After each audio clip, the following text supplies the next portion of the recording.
Let's try this again. See if it's actually gonna like show up this time.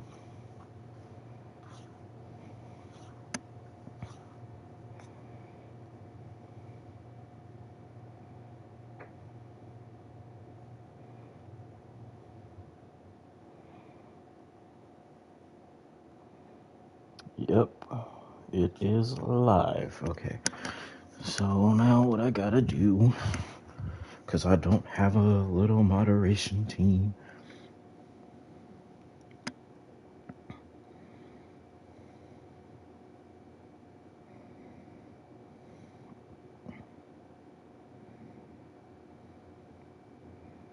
Let's share this. Hello, welcome in anybody. I'm sending out a mass message to anybody who is going to stop by to watch. I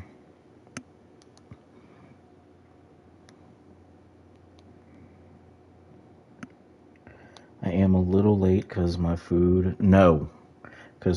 arrived late, but we are here.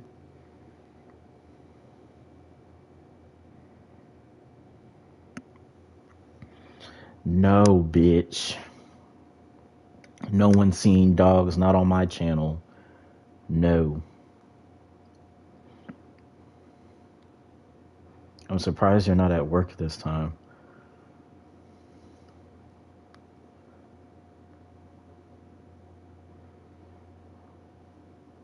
Oh my god, I got your damn message in the fucking picture. Whatever.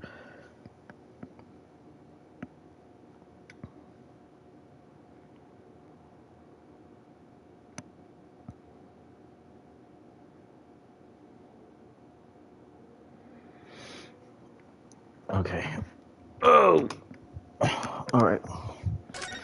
Let's get into this shit. Continue. Where we last left off, we found out that there actually indeed was another bitch.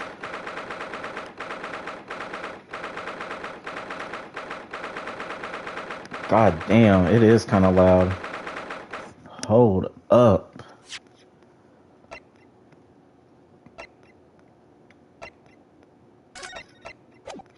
Hold on, let me see if I can adjust it here. God damn.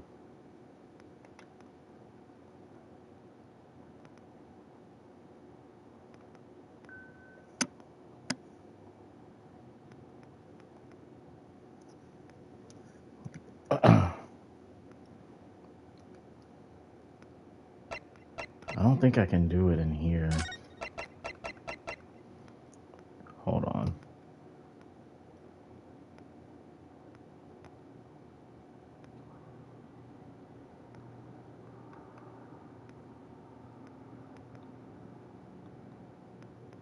I don't know if that's better at all.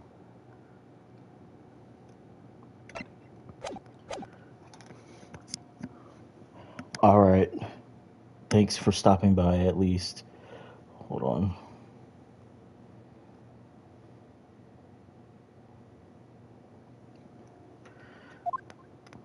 Oh shit. God damn. Ugh, my heart was in my mouth the entire time. Oh fuck.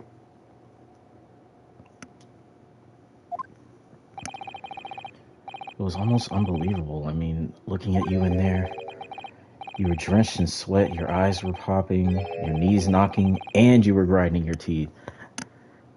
And you couldn't have let me know. I mean, I know he told me to like straighten up and stop looking bewildered, but he didn't tell me I was doing all that shit. That's a little wild. I thought we were best friends. Oh my god, hold on.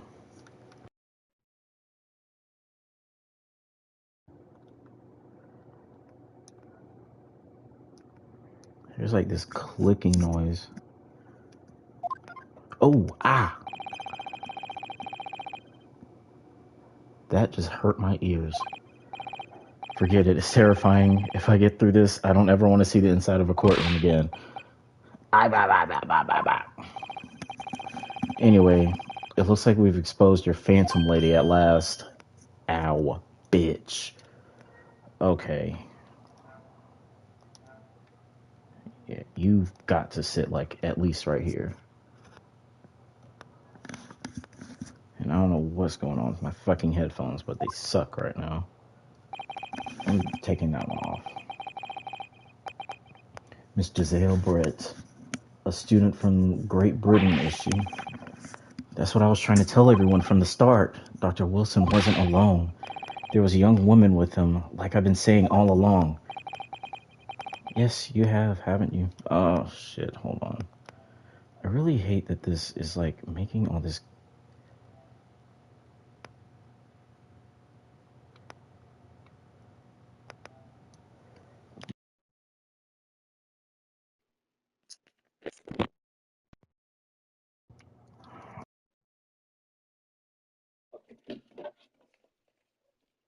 I don't know why they're fucking doing that all of a sudden.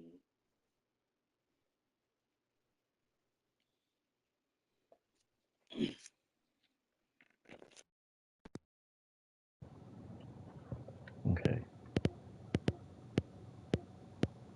What the fuck?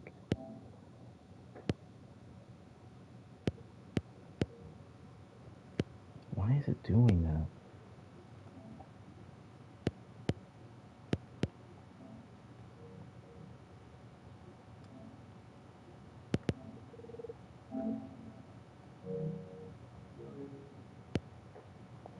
Why is it doing that? That is so... There's like a little click every time a fucking audio like happens. It's pissing me off. And it wasn't doing...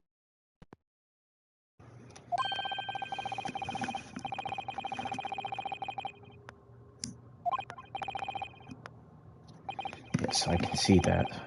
So about this young gentlewoman. Thanks to our detective friend, she was hastily escorted away from the scene, it seems. Did you see what happened with that? No, I didn't see any of it.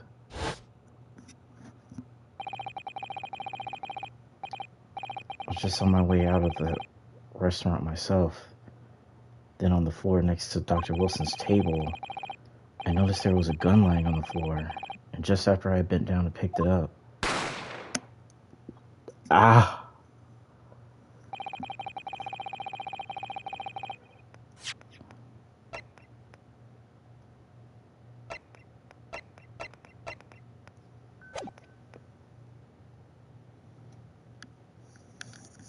I really want to figure out why this clicking is happening.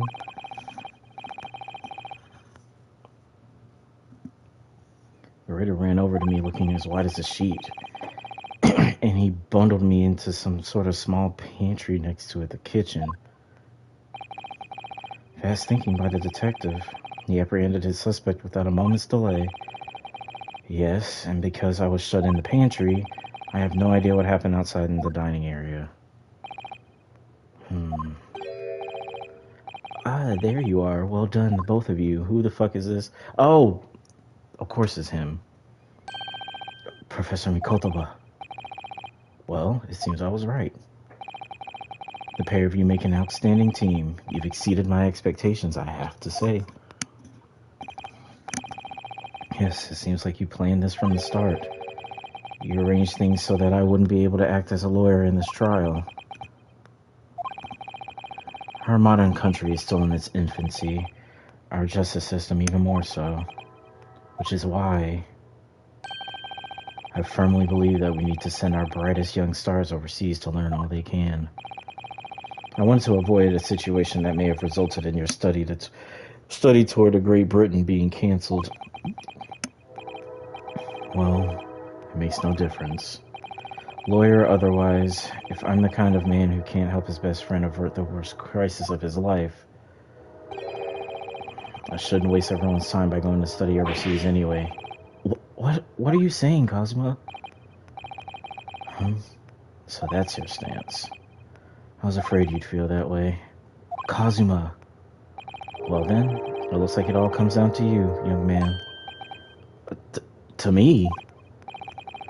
Yes, you need to prove your innocence and uncover what really took place in that restaurant. So it's still lying on my shoulders either way. I must say, I very much want to know the truth. After all, I have a personal connection to this case. Come to think of it, he said the same thing earlier this morning, didn't he? If you don't mind me asking, Professor, did you know the victim? Yes, I did. As you're probably aware, Dr. John H. Wilson was a visiting professor at UMA, and it was I who invited him. Oh, I see. I didn't know that before. Anyway, you're about to go into battle. The victim was a university professor from Great Britain, and a well-known one at that. Naturally, our government is looking to identify and punish the culprit as quickly as possible. But let's not forget who we're going up against. The gentlewoman whose involvement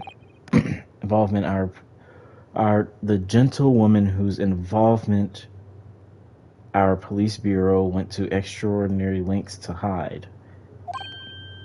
That was just a little confusing for me to read for a second. Yes, and I'm sure the prosecution will be using every tool at their disposal to quash your case. But I've no doubt that you pair will put up a good fight, right to the last. Best of luck.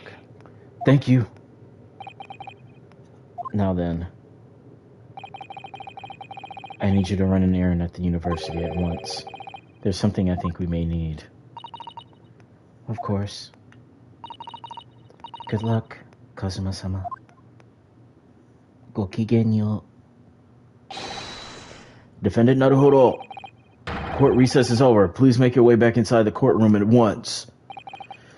Oh, it's time, bitch. It's time. It's time. The time that it is right now is the time. Let's go in there and deal a decisive blow before those old fossils knows what hit them. Kazuma. What? Thank you. Really. What for? Well, if you hadn't said you believed me, then I'm fairly sure I'd already been found guilty by now. Look, I have faith in you.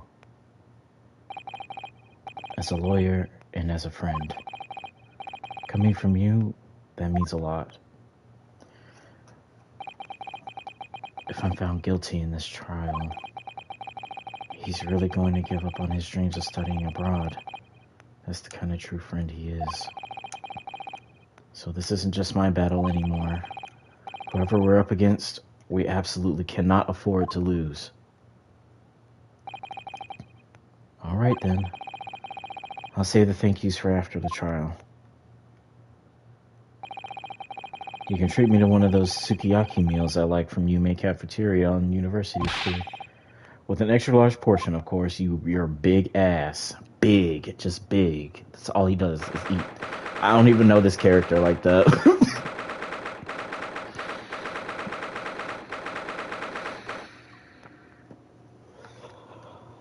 Hold on, Mike said it was loud. I don't know how loud, though.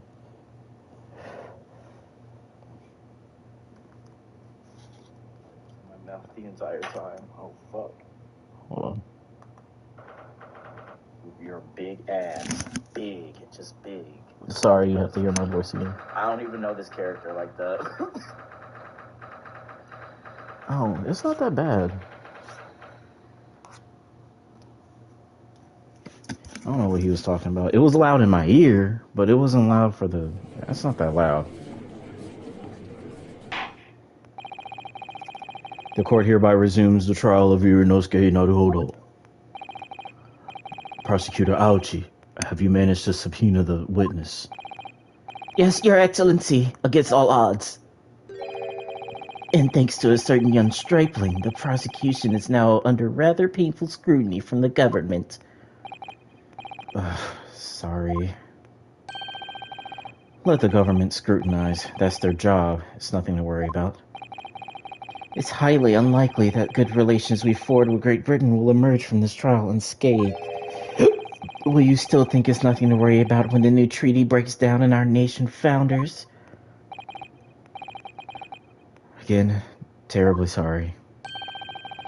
If the friendship between our nations is really so fragile, then the treaty isn't worth the paper it's written on. Damn. You really have nothing to worry about, Ryunosuke.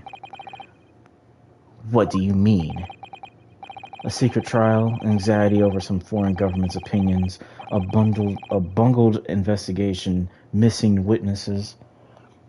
Hold on, I need to change the lighting in here because I forgot that it's like tracking the color of the TV, so I look like a red Christmas ornament. That's what I look like right now.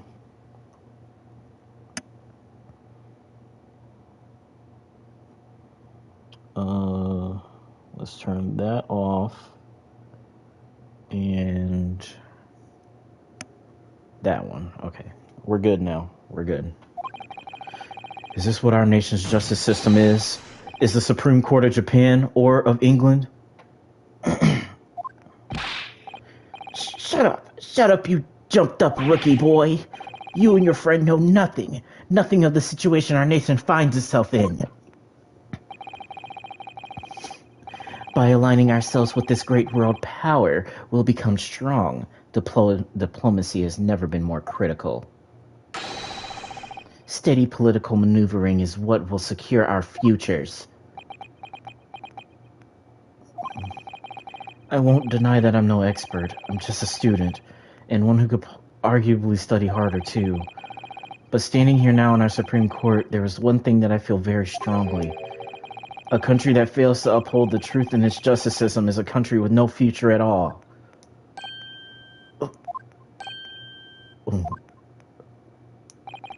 Well said, Ryunosuke, despite the wide-eyed look of terror. You little brats! Thank you, Counsel. This court is the pinnacle of our nation's justice system and exists solely for the pursuance of truth. I can't read sometimes, damn. With that in mind, this trial will now resume with the next witness taking the stand. The visiting student from Great Britain, Miss Giselle Brett. Yes. Damn, Your Excellency!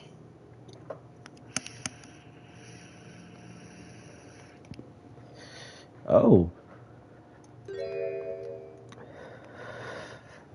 Hey, Mama, I guess. I don't know.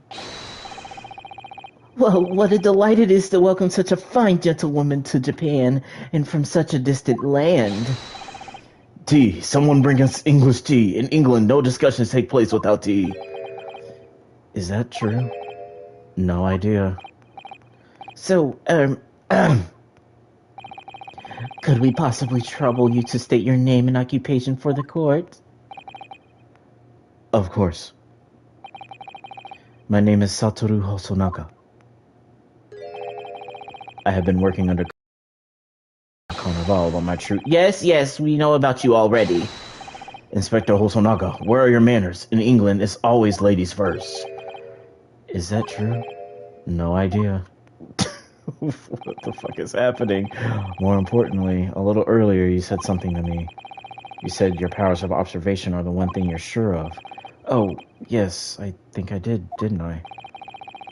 Yet the description for this amazing sight was simply a woman. Sorry, Ryunosuke, but powers of observation aside, your powers of description are sorely lacking. Guilty. So, dear lady, once again, if we may trouble you for your name and occupation, please. Oh.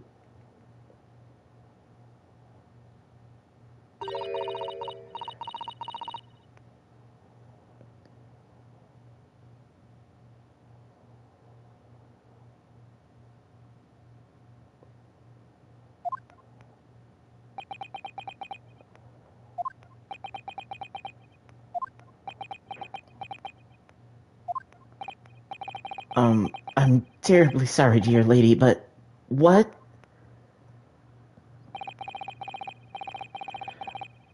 Oh, she's speaking okay.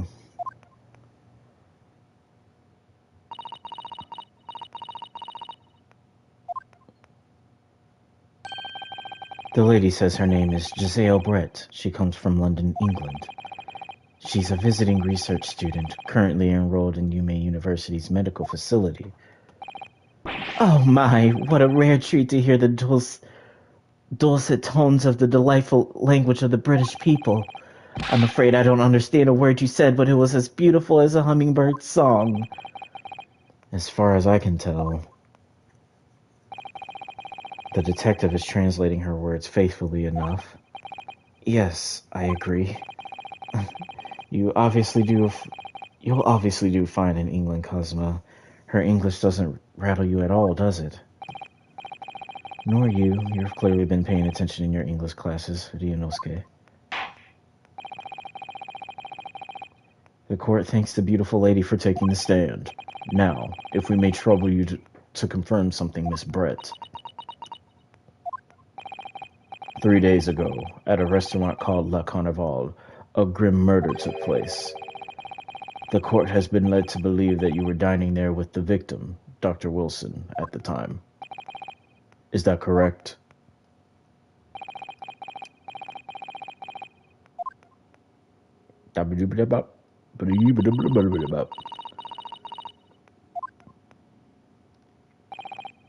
She says, yes.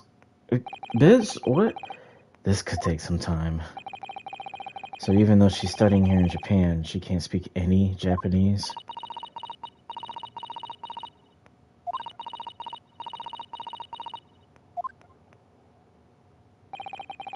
She'd like to apologize for disappearing from the scene. She says that she was due to make a presentation at the university, so she had to leave immediately. Interesting, when you're the one who engineered her escape. I was just following special orders from the Bureau.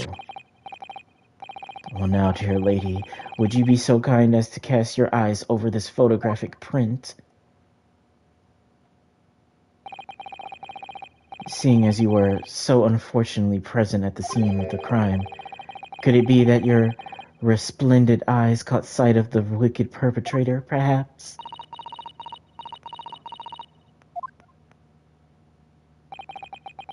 Apparently, it was a very frightening and sorrowful sight.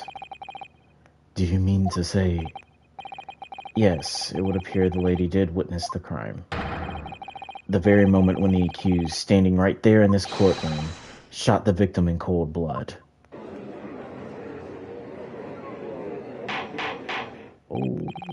Order in the court! Did you hear that, Your Excellency? Here we have an absolutely conclusive witness statement. Why is there...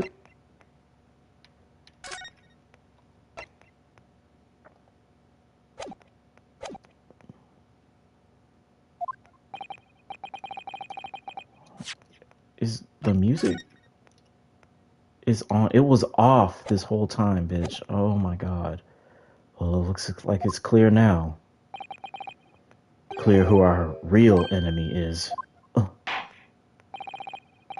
Unfortunately, I will have to ask you to formally testify, if you please. Kindly tell the court the exact nature of this frightening and sorrowful sight you saw. You witnessed. I think that's what he said, sorry.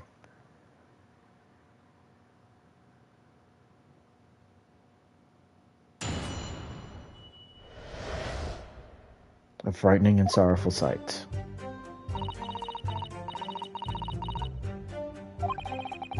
I had arranged to meet for a slightly late luncheon with Dr. Wilson that day. The professor was unable to eat, so I ordered myself only a beefsteak. After a while, the accused came over to greet the professor, and they got into a fierce argument. Then, not long after, the accused took the professor's gun and shot him right before my eyes.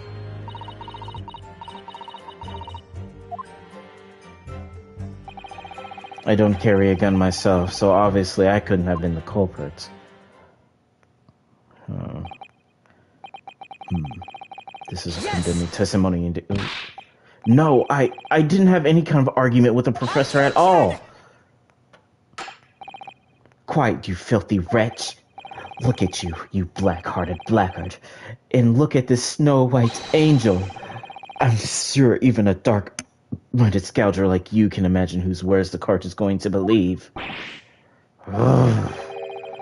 You're still making the same mistakes, Ryunosuke.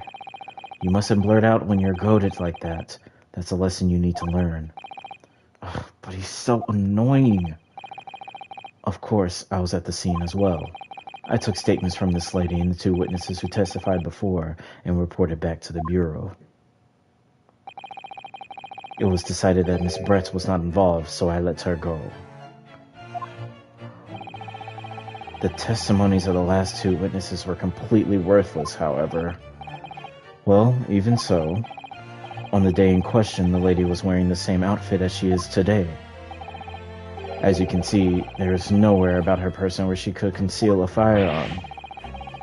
I would think she would hide a gun almost anywhere in that outfit if she wanted to. Shit. Literally that big frumpy ass shit. What the fuck? Unless and until the precise location where the witnesses to have hidden a weapon can be shown, this is moot. There are no pockets in my outfit. I have nowhere to hide a gun. Those are the witnesses' own words on the matter. Let me check, because now that the music is playing again, let me see if this is like superbly loud or anything. Sorry that I have to keep doing this. Maybe I can check with my earbuds specifically.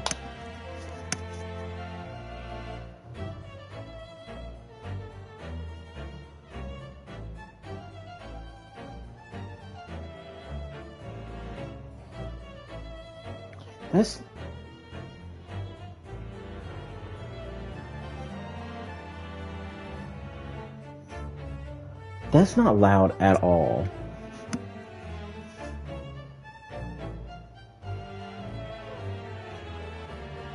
Maybe my voice is. I think my voice is, but that's with my volume all the way up on my earbuds. So that's.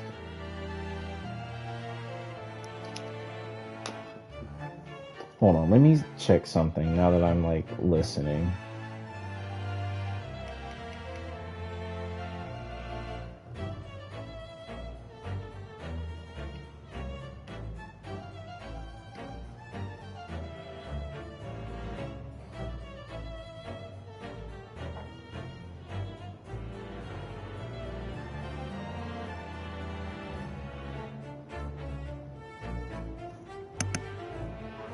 Is that better or anything? I don't know.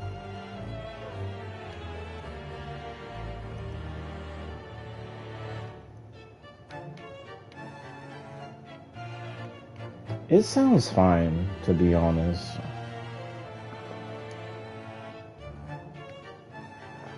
Yeah, I think that's fine. I think that sounds fine. It's fine.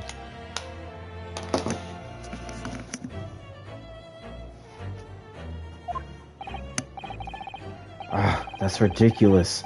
If only I was allowed to lift up her dress, I could prove it. Don't think about doing anything rash, Ryunosuke.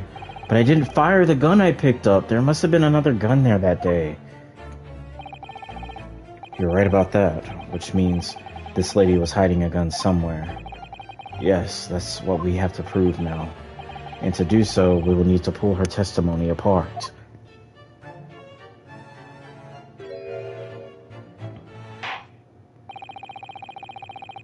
The defense may now cross-examine the witness. Oh, yes, Your Excellency.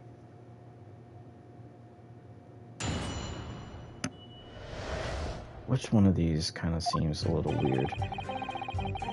Slightly late luncheon. I saw I ordered for myself only a beef steak.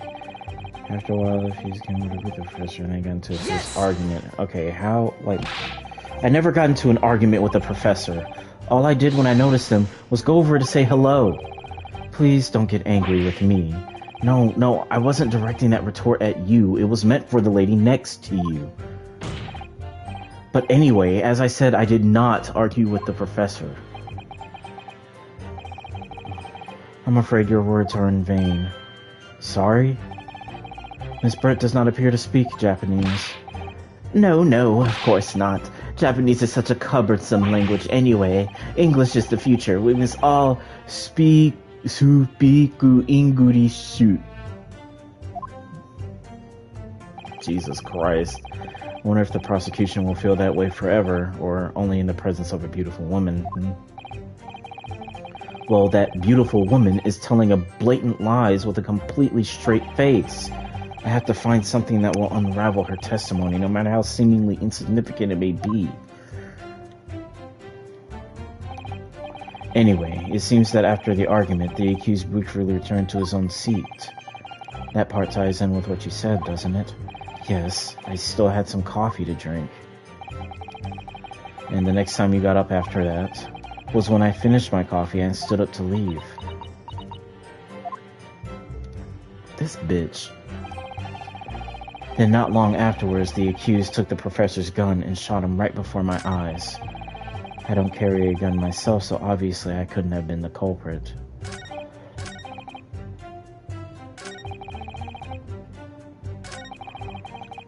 Yes! What's this about? After 2 p.m., in fact, that's really quite a late lunch, isn't it? Attention! You don't keep up with the latest fashions from Britain, do you? Late luncheons are en vogue, isn't that right? No. Oh. A decisive English no has quite a sting to it. The gentlewoman is currently working in the victim's research laboratory, it seems, so it was apparently a daily occurrence that they had lunch together. But on the day in question, the victim had another appointment at the clinic first. Yes, which we can prove from the medical report card that was submitted as evidence earlier. That's right. Miss Brett and the victim went to lunch following the victim's treatment, which is why it was so late. Yes, that all makes perfect sense. Such wonderful logic. What a shining example of English intelligence this fine gentlewoman is. No. The gentlewoman is currently working in the victim's laboratory, so it's apparently a daily occurrence they would have lunch together.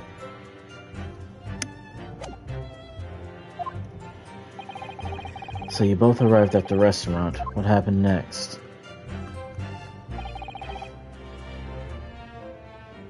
Yes!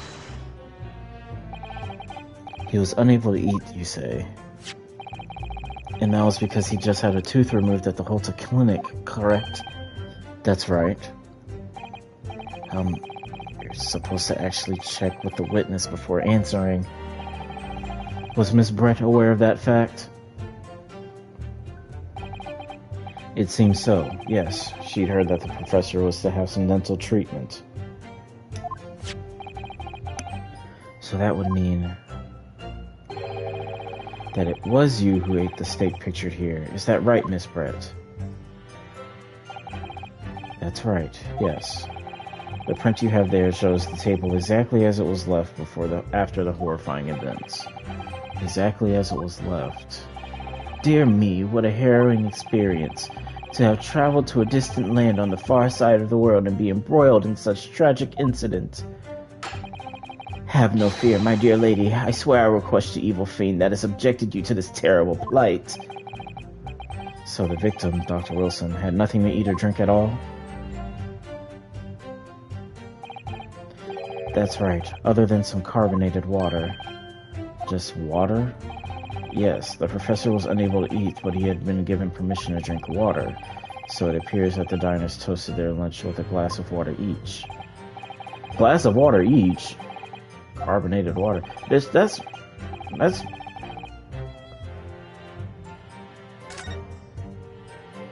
wine on that table. That last statement of yours, Miss Brett, has a profound bearing on this case.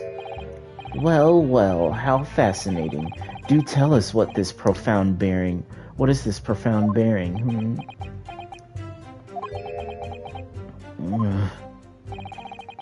The significance of the statement will become apparent when the time is right.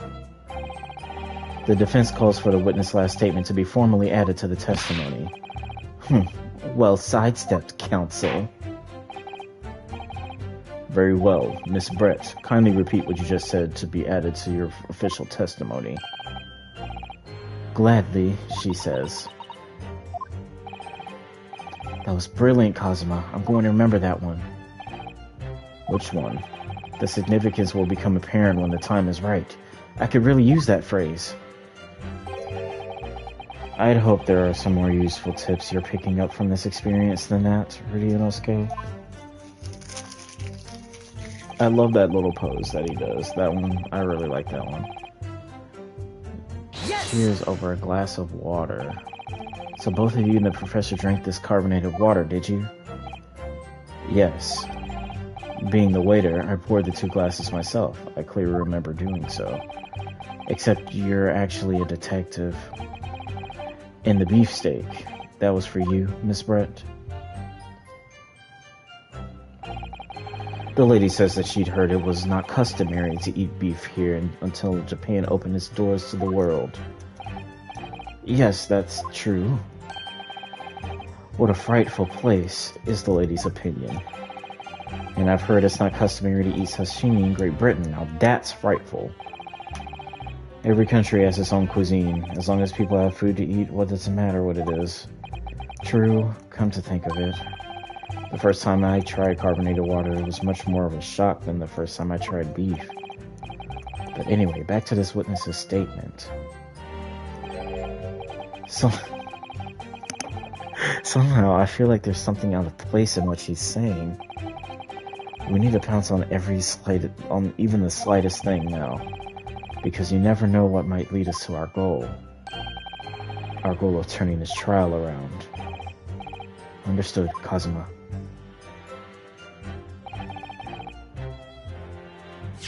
Okay, so I want to examine this.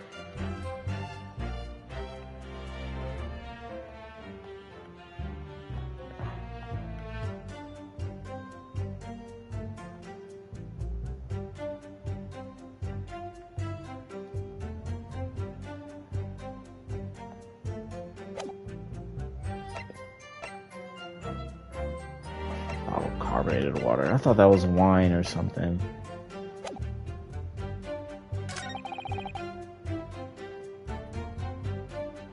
Wait, but there's only one glass on this table, though. Yeah, there's only one glass on this table. Yes!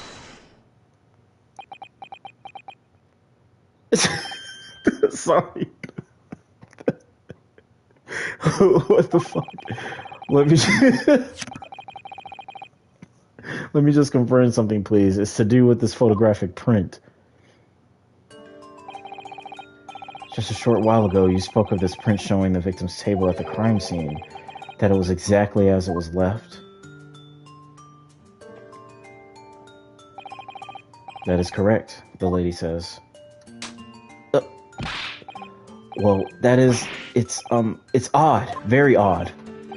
Dear me, what's odd? What's odd is the defense's inability to express itself. Fuck. Ryunosuke, what is it about the print that looks odd to you?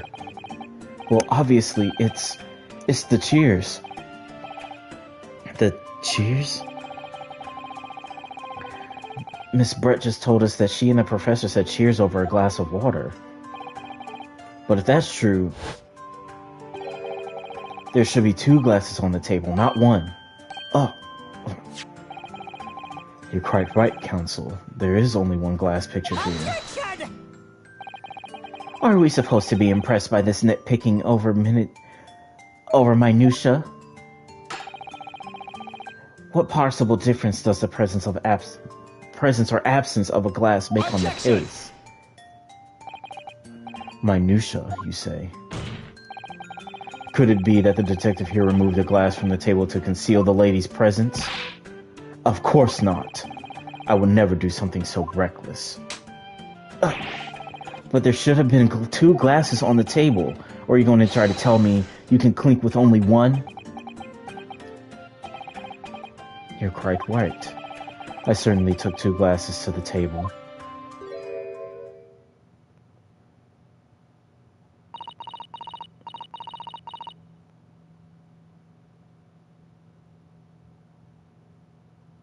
Can she understand us? Inspector, what did the lady say?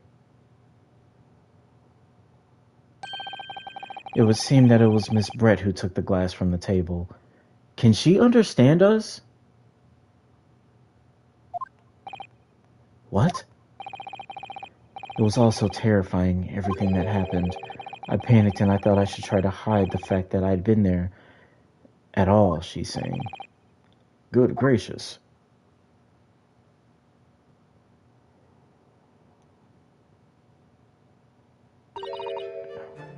Sorry.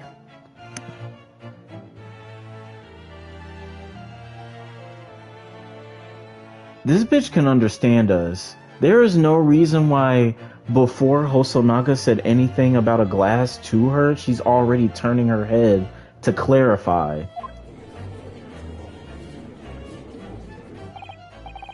There, as I assured the court before, this is of no consequence at all. Oh, please. We must remember that this student had just murdered this lady's luncheon companion before her very eyes. Who could blame her for concealing a glass or two in her state of disarray? That's absurd. Oh, really? So do we take it that you are now going to accuse this vulnerable, young, and beautiful woman of mischief? What? No. This can't be put down to mischief. I'd like to know exactly how the lady took the glass from the scene.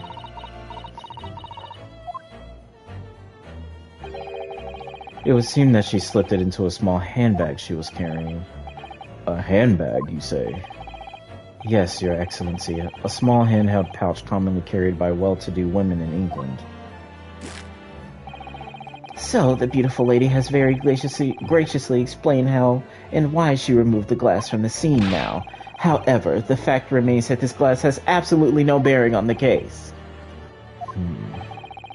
This student has been trying to confuse the court with logical reasoning, but in the end, it comes to nothing.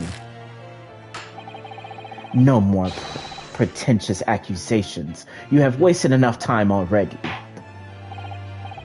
Indeed, if the lady has offered a satisfactory explanation as to why she removed this glass, I think henceforth we can consider the matter to have no bearing on the case. Counsel for the defense, are you in agreement? Well, I don't know, really. If you want to pursue this matter further, you're going to need to show that it has some deeper significance. Yes, you're right. So she took away the glass in her handbag. If there's a deeper significance there, it's...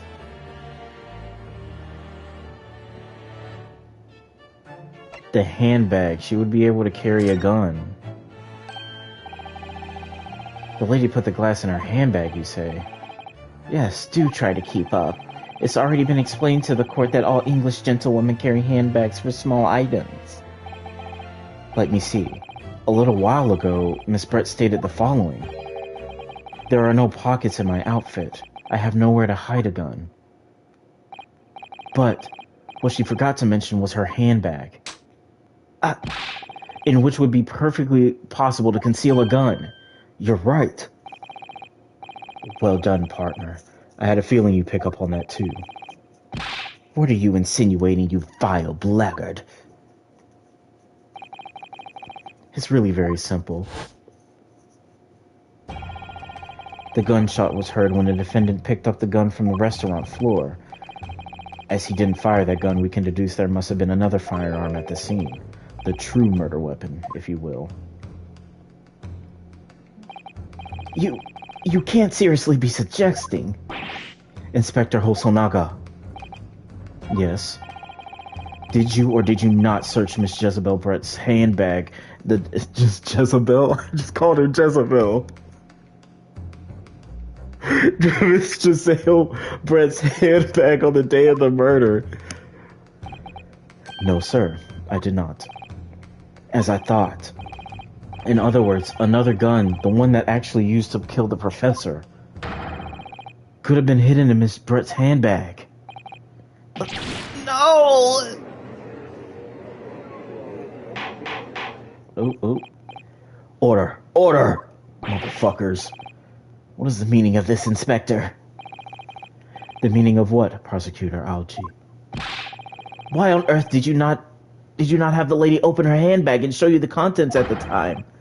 Thanks to your bungling incompetence, now she has to endure these uncomfortable accusations. Brilliant work, partner. Now we have a chance to expose the real woman behind the mask. Do you think so, Kazuma?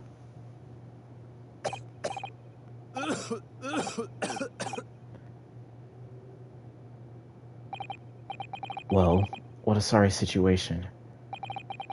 Clearly you have no faith in the police. I can't have any faith in you. As I said, I did not search the lady's handbag after the shooting, simply because it was unnecessary. Unnecessary in what way? I ought to thank the student lawyer, really. I have a piece of evidence here that I had completely forgotten about. This photographic print. This print of a photograph that I thought would be prudent to take immediately after the shooting. As you can see, it clearly shows Miss Brett's handbag. What's on his hand?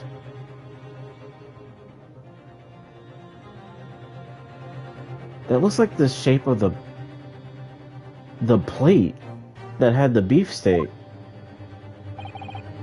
Well, I never. You can see right through what's inside.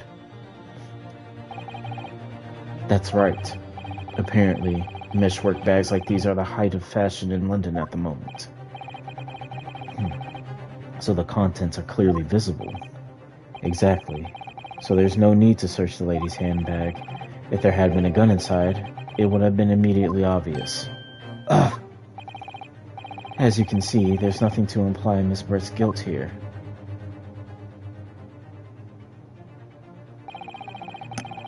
Thank you for helping prove that, Naruhodo-san.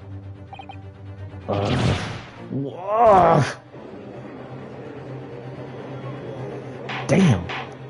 My fucking sternum, it went in. Order! Order! Inspector Hosonaka, you will submit this print as evidence at once. Certainly, Your Excellency. The photograph of the handbag has been entered into the court record.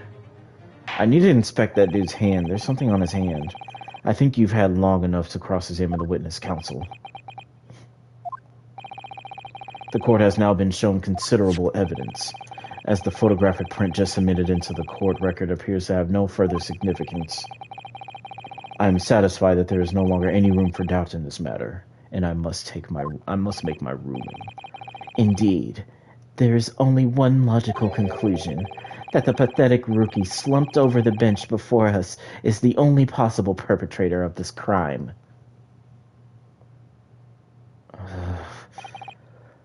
No. Just when I thought I was beginning to turn things around, I'm in a worse situation than I was at the start. Damn, even this nigga leaned over. Oh, shit. Kazuma? I'm sorry, Ryunosuke. Now that the cross-examination of the witness is over, there's no way to force the trial to continue. What? You mean this is it?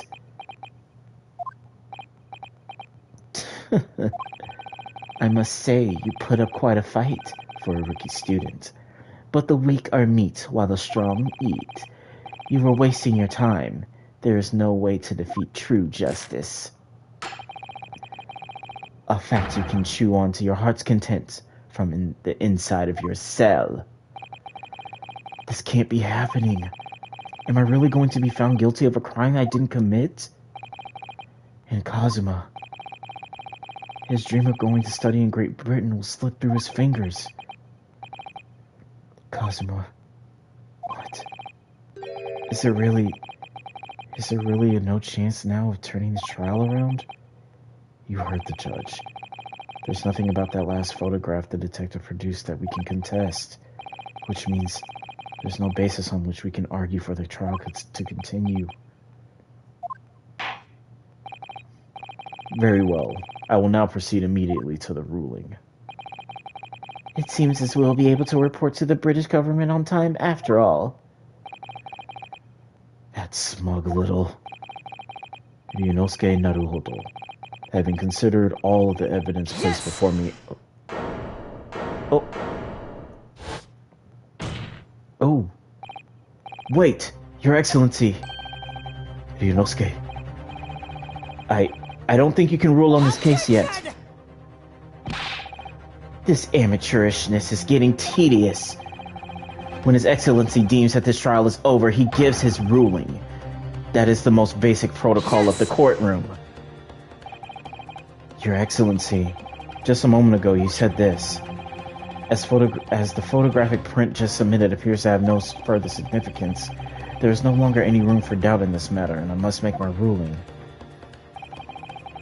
Now that means if there was a problem with the evidence, some significant detail, I mean, then ruling on the case at this time would be out of the question. This blatant straw clutching. Look at this photographic print. All it shows is that the handbag the gentlewoman was carrying on the day in question. There can be no problem with this evidence. You'd better know what you're doing, Ryunosuke. I understand your objection, counsel. Certainly, the new evidence submitted by the detective has not undergone the court's scrutiny. That mark on his hand! However, I failed to see how we can glean any new information from this handbag.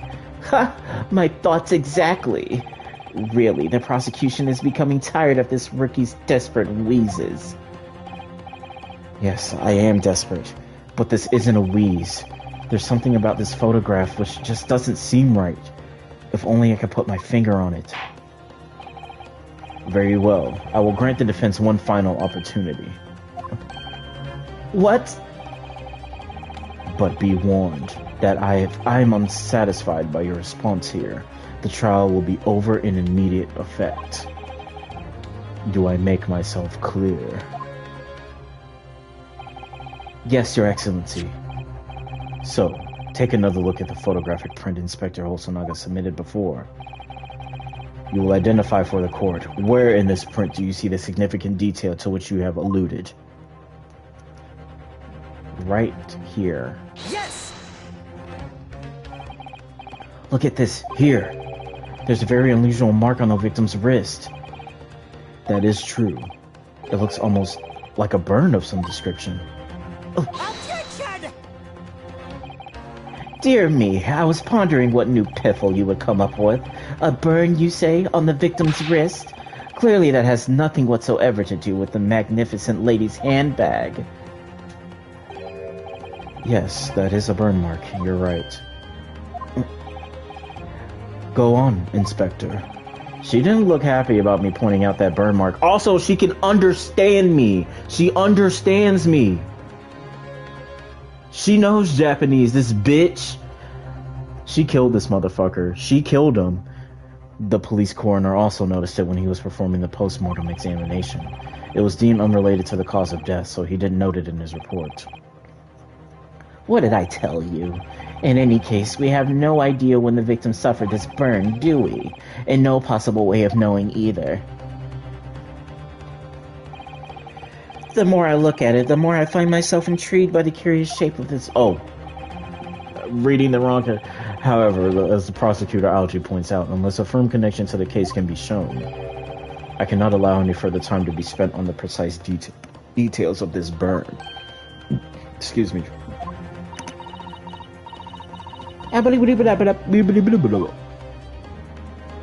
This bitch murdered. Excuse me, Your Excellency. It would seem Miss Brett had a lunch appointment with the dean and other university staff. This bitch is trying to leave? She would like to know if she may be excused from the stand. No, this bitch ain't going nowhere. Oh, of course, dear lady. We shan't hold you up any longer. I'm quite sure His Excellency is about to give his final ruling anyway.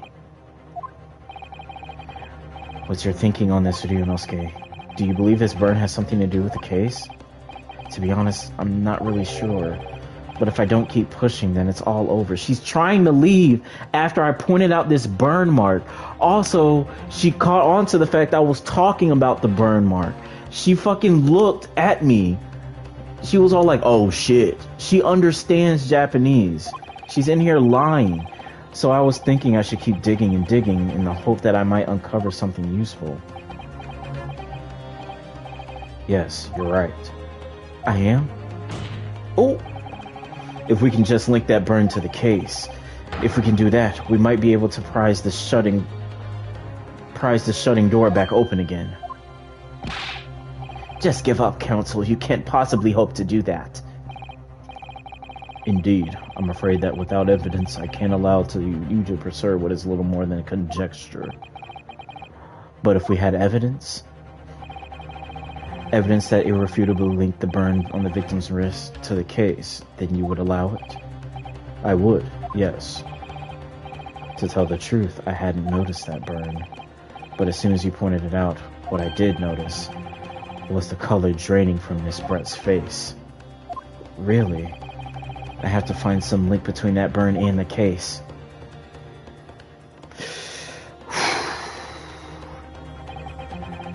This is the moment of truth. It's time to find some evidence that proves that what that burn really means. So then, the defense will now present its evidence to the court. This evidence that demonstrates an inextricable connection between the victim's burn and this trial. I have to say, like, right around here. This. What's this, Counsel? Yet another print? Yes, Your Excellency. I believe photographic prints are an amazing invention. When we humans look at a scene, we miss things. But in a photograph, things we may have overlooked at the time are recorded forevermore. Do hurry up, Rookie. What are you trying to say? To inconvenience this poor lady any further really would be inexcusable. Quite inexcusable. Actually, we may need you to stay with us a little longer if you don't mind, Miss Brett. That bitch understood what the fuck I said. You see, it's clearly visible in this other photograph. How did the victim come to have that unusually shaped burn on his wrist? The reason is recorded here forevermore. What? How? You can't fool me with your little bluffs, boy. If that's your game, then let's see how it plays out. Show the court exactly what you mean. What is it in this photograph that explains the reason for the victim's burn? This right here. Yes. The beefsteak. Actually, the point is the metal plate the steak was served on. The plate. Your Excellency, are you alright? As you can see, there's an emblem on the plate. I would guess it's some sort of trademark of La Carnival. Oh, she's not liking that look. She's looking dead in my soul. This emblem on the plate. And the victim's burn are exactly the same shape. Oh! Ryunosuke, you genius. You're spot on. Which means the victim must have suffered this burn while he was present at the restaurant. Objection! But even if that's the case, we can't know if it happened on the day in question or not. It could have been the day before, or the day before that. It most likely happened at some other unrelated time. Well, Objection! Sadly, Prosecutor Alchi, the chances of that are extremely slim. Thanks. Why? The outline of the burn is clearly discernible. Such a serious injury would have caused quite a commotion in the restaurant. Wouldn't you agree, Inspector Hosonaga? I can't imagine having missed such a terrible disaster, certainly. But... I would say, looking at the picture of the wound, that it wasn't suffered a very long time ago. And although it's not a particularly large burn, it's extremely well defined, and as the defense just pointed out. This was no mild burn, that's for sure. Can you be more specific, Inspector? Well, let's see. If the plate was at around 90 degrees centigrade, a burn like that would have taken around 3 seconds. It's inconceivable that the victim wouldn't have let out a scream of pain then. I've been investigating at the restaurant for several weeks already, but I've not heard anyone scream at all. As the head waiter of La Carnival, I can testify with that without hesitation.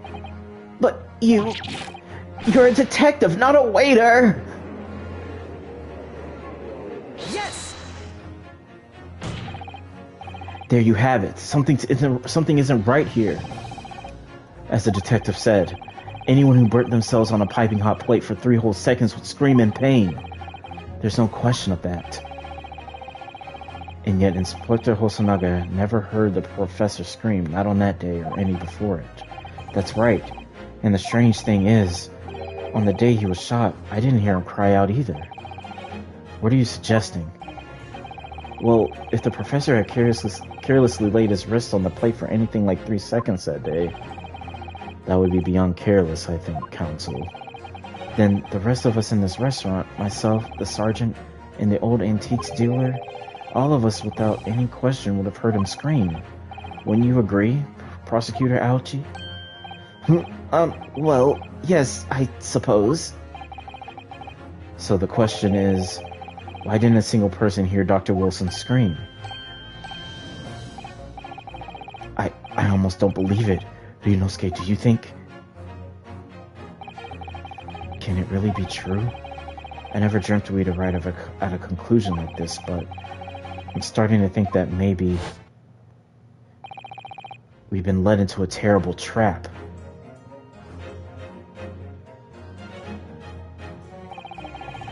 There's only one explanation I can think of to make sense of this apparent impossibility.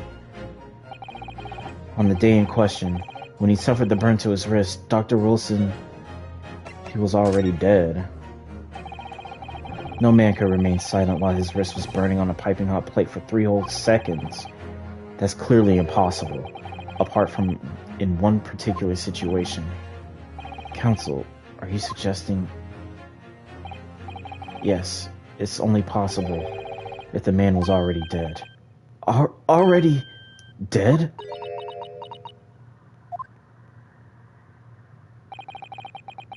Knowing what we know now, it's the only possible explanation.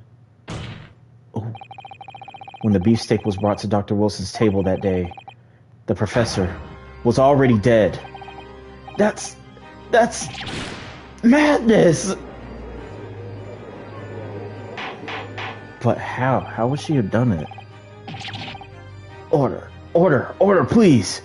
Counsel, explain this absurd notion at once. Did she give him something? The victim was killed by a gunshot. Did she, poison him or something? Because he couldn't eat anything. The only thing he had was carbonated water. Wait. Maybe that's why she tried to take the glass. There's something maybe in that glass. That's right. That's absolutely right, Your Excellency. This is just another ridiculous ploy by the rookie student. But clearly, he has no grasp of the facts. No, Prosecutor Aochi, it's you who has no grasp of the facts. I beg your pardon? As soon as it became apparent that the victim had suffered that burn while at the restaurant, this whole case was turned upside down. Or have you not grasped that yet? Your Excellency, the court must hear from this witness again. If it's true, as we now believe, that the victim was already dead before the gunshot was heard, it's highly likely that Miss Brett knows something about it. Incredible. I certainly didn't anticipate this twist of events. I'm sorry to say, Miss Brett, that you will have to forget your luncheon engagement. But, Your Excellency... The justice system in our country may be doubt must be dispelled before I am prepared to pass judgment. Thank you, Your Excellency.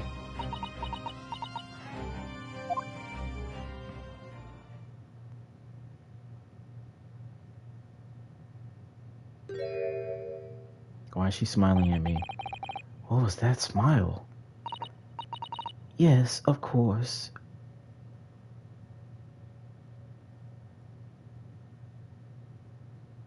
I told you she fucking understands us.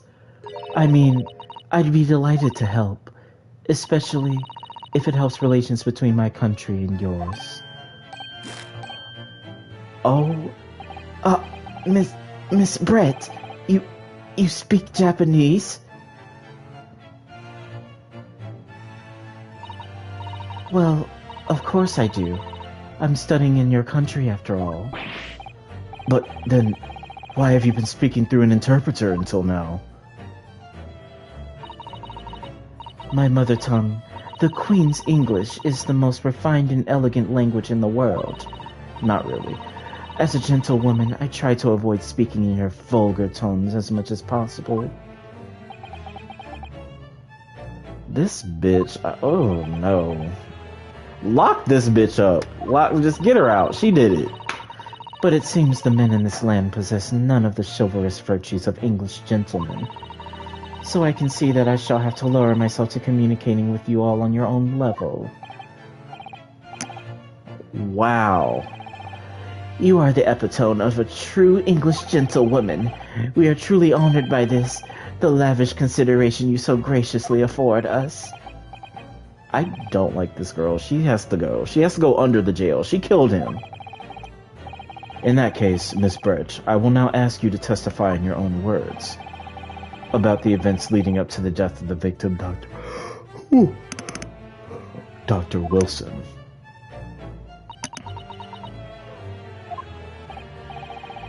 So, we're finally going to hear our own words on the matter. Things are getting interesting, Ryunosuke. This fucking bitch. The victim's death. Unfortunately, I have no idea when the poor man burnt his wrist like that. When the waiter brought my steak, the professor and I raised our glasses in a toast. As far as I've heard, the postmortem report showed no other possible cause of death besides the gunshot. If there's some other way a man's life can be taken without leaving a trace, please do show me. But of course, this country's inferior investigative techniques probably wouldn't pick up on it anyway. You're admitting to it then. There has to be some other way. That most captivating and beautiful testimony will go down in the Supreme Court's history. Thank you. Easy does it. I hope that this is the last time I will have to sully my lips with the coarse tones of your unbecoming tongue. Oh, forgive me. I do hope I haven't insulted anyone. Not at all, not at all. This fucking bitch. It is a delight merely to hear you speak, dear lady. And it seems very clear from your testimony that this boorish talk of the victim's burn is utterly irrelevant. I'll be speaking to your country's Minister of Justice about what has happened here today. Not in a jail cell, girl, because that's where you're going. The Minister of Justice? May that irritating little bully of a student should be given the harshest punishment possible. Amen. Fuck you and your amen. God ain't finna help you on Japan soil. Sorry. Thanks? Was that a prayer then?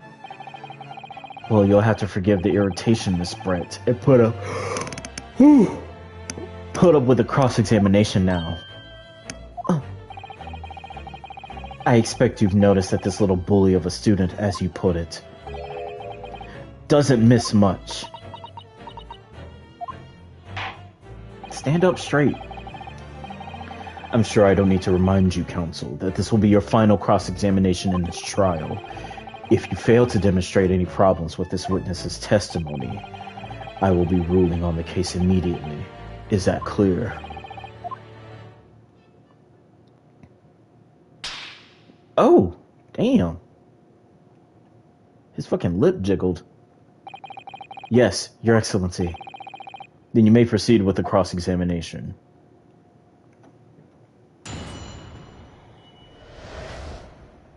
The victim's death. Fortunately, I have no idea when the poor man burnt his wrist like that. You weren't looking?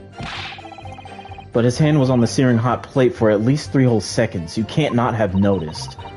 Do you think so? Let me ask you something. Sorry?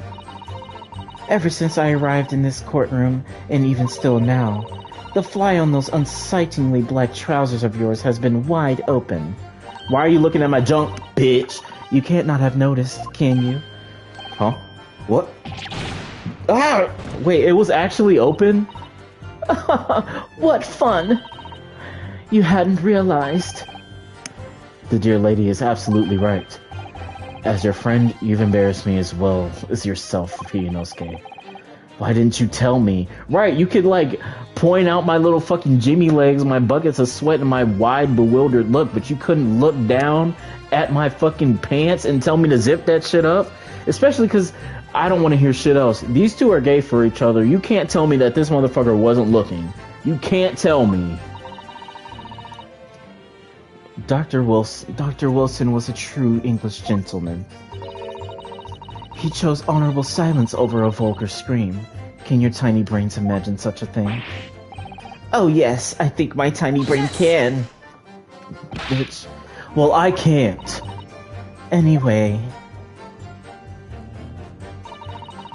When the waiter brought my steak, the professor and I raised our glasses in a toast.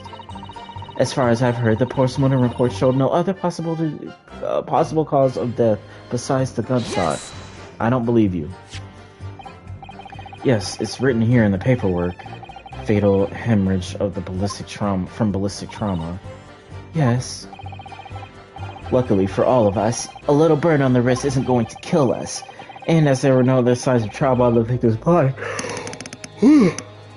to indicate some other cause of death, it can only have been from the bullet from your gun to put an end to this innocent man's life.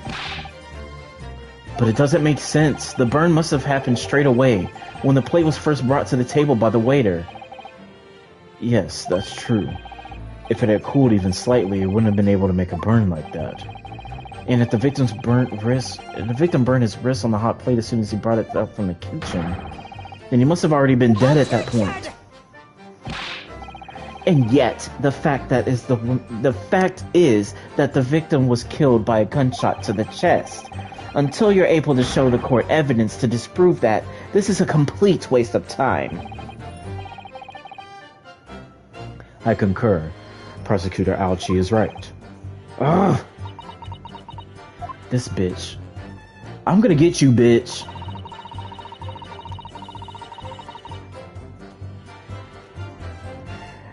If there's some other way a man's life can be taken without leaving a trace, please do show me. Without leaving a trace. If someone is shot or strangled or stabbed or thrown from a height, however a person's life is taken, there's always a telltale traces on the body. Quite right, dear lady. And as our police force has thoroughly examined the body of the deceased, there can be no doubt. Isn't that right, Inspector Hosonaga? As I've said, I always aim for a flawless investigation. There would be physical traces with all those causes of death, that's true. But maybe there's some other way of killing someone that doesn't leave a mark. If, heaven forbid, you doubt me, young man, you're going to have to tell everyone how exactly you think the professor did lose his life. Otherwise, I'm afraid your argument falls rather flat, doesn't it? Oh no, perish the thought, calling such a sweet young lady's innocence into question. On my honor, I, Taketsuchi Aochi, will cut down anyone who dares to cast such aspersions. A way of killing someone that leaves no trace. We need some evidence to back us up here. Yes, evidence. But of course, this country's inferior investigative techniques probably wouldn't pick up on it anyway.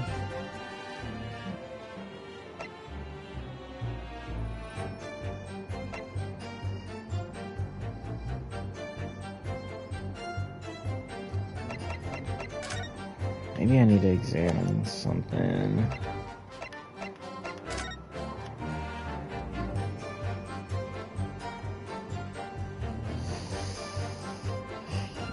Yeah.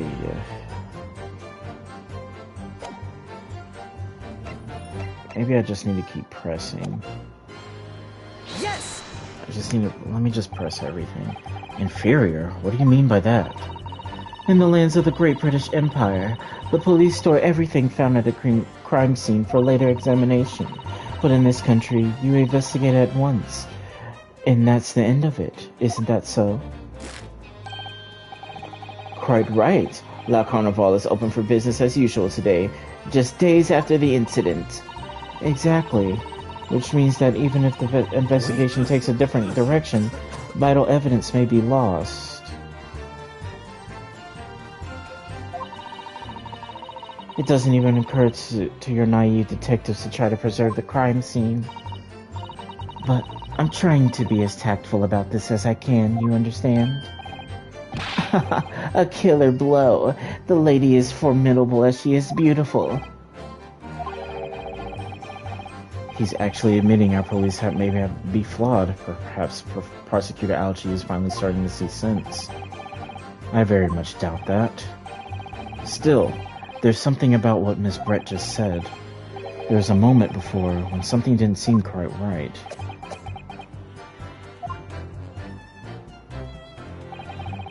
What do you think, Ryunosuke? I think it's going terribly. No matter how much I press her, I'm not turning up any new information. Yes, as I suspected. She's a tough witness. We need to find a way to break her testimony, or the cross-examination will be over. But that would mean I have to find a way. There must be some clue somewhere to help us put a chink in her armor. Kazuma. What, Ryunosuke? There is one thing I noticed. Something that's been bothering me. Bothering you? You mean about Miss Brett? Actually, no. Yeah, about this motherfucker. About the person standing next to her. Inspector Hosonaga. The detective? He seemed to react a little strangely to Brett's last statement. I was wondering if it might be significant. If it might present an opening, maybe. Alright, I have an idea. Try pressing her on that last statement one more time. If you think so, but this time, instead of targeting the woman herself, let's see what we can get out of the detective. Alright then. I wonder what Kazuma's thinking. I'll find out soon enough, I suppose, once I press Miss Brett on her last statement again.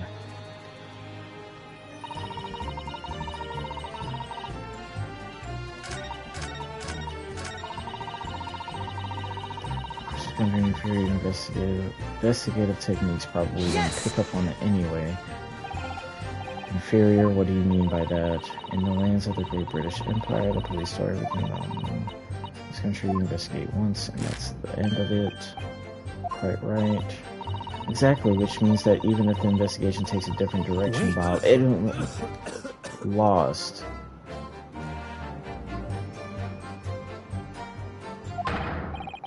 Yes, there it is again. The detective's reaction is just the same as before. Why? Up until now, the detective has been in the stand with Miss Brett as her interpreter. But things are very different now. For this testimony, the detective is just listening to what the Englishwoman has to say. This could be a golden opportunity. What do you mean? When people are actually testifying, they're usually very careful not to let anything slip. However, when they're listening to someone else speak, you'll find they often let their guard down. You're right. Look at him. He's lost in his own thoughts. It's time to pursue the man in his train of thought. Sorry? Pursue? I'll explain how to do it now, Ryunosuke. It's all to do with the witness marker. What marker? At the moment, we're focused on Miss Brett, who's the person actually making the current statement. Oh, but by moving the marker left and right with the D-pad, you can turn your attention to other people in the stand. While you're looking at the other witness, you'll be able to pursue them with X. If you can catch the person just at the right time, you might uncover some new information to pursue. If you ever notice a strange atmosphere amongst the people on the stand, take a good look around. Alright then, so first I should move the marker across with the D-pad and focus on the detective. Then pursue him with X and see what's on his mind. Here we go. Which means that even if the investigation is different... Oh. I was actually like hitting the D-pad. Oh, now it's working. I was hitting the D-pad at first, but then I like used the control stick and then it moved. Excuse me. Excuse me. What's the meaning of this? My tuberculosis. Sorry. I'm so sorry. I didn't mean to shock you. He really was lost in his own thoughts, deeply. It looked like you were thinking something just now, Inspector. Perhaps having heard what the lady next to you had to say. If there's something you'd like to say, please share it with the court. What is the meaning of this? It's the delightful Englishwoman who's testifying at the moment. If you can't find fault with her testimony, then the cross-examination should be over immediately. Oh, is that how that works? Absolutely not. The detective is in the stand, which makes him a valid witness. Yes, not to mention the fact that he's intimately involved in the case. Inspector Hosonaga. Yes. Do you have something to add in relation to the statement just made by Miss Brett? You better fess up, motherfucker. Wipe that shit up.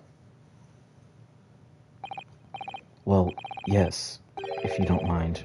I would like to speak. Uh-oh, I don't think she likes that. The lady is right. Our country's police practices are not as modern as those used in Great Britain. Which is why I, Satoru Hosonaga, always strive to make every investigation I'm involved in flawless. What do you really mean by that? I'll tell you what I mean. I won't have evidence lacking on my watch. I'm not afraid to take everything I can from the scene of the crime. It's preserving evidence, you see. I don't care if they call me a crime scene thief. I'm not ashamed of what I've done. A crime scene thief? Well, it looks like the lady's remarks touched a nerve there. Take this, for example. Oh, the sparkling water bottle. Is that? This is the bottle of carbonated water that I took to the victim's table on the day in question. And yes, it's lost all of its fizz, having been opened 3 days ago now. But it was carbonated water, I don't care what anyone says. Yes, there's some left in the bottle, I can see it. One day our police force will be among the best in the world. The time is coming, I guarantee it. Get along with it before you fucking die on the fucking witness testimony stand, bitch. I can't say I condone the witness's actions, but I do understand the sentiment. The court will accept the glass bottle of water as evidence. The carbonated water bottle has been entered into the court record. You shut up. I wanna look at this.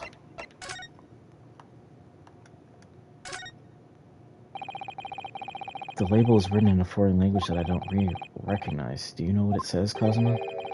I think it's French. This must be a very expensive water. Yes, but what does it say? That's what I was asking. Then go to France and ask. Bitch, I'm gonna hit you. I'm gonna hit you. I'm gonna hit you. I'm gonna hit you. All you had to say was, I don't know. You didn't have to say all that. I will hit you. In this courtroom. You could just say that you don't know. Thank you.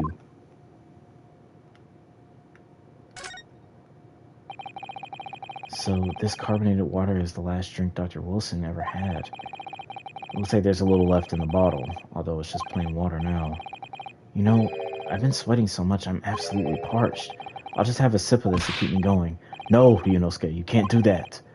For one thing, that's evidence. You can't go drinking evidence. Oh no, you're right. We don't know what might be in this bottle, do we? You never cease to amaze me, Ryunosuke. In more ways than one. I wonder, could there be anything in this water? What's the matter? You've gone all quiet all of a sudden. I think I might have just worked something out. An interesting possibility.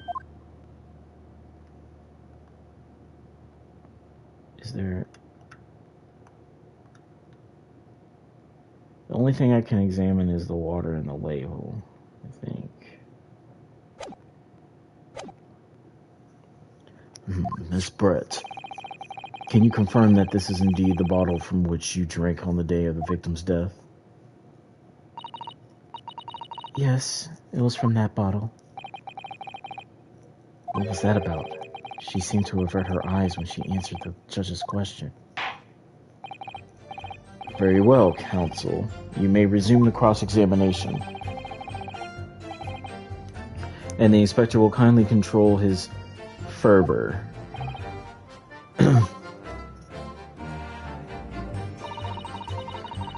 Fortunately, I had no idea when the poor man burnt his wrist like that. So I suppose. All the possible.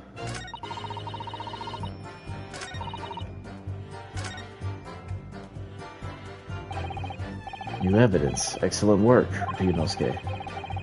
I never even thought of pursuing another witness over the current witness's statement. That was a great idea of yours, Kazuma.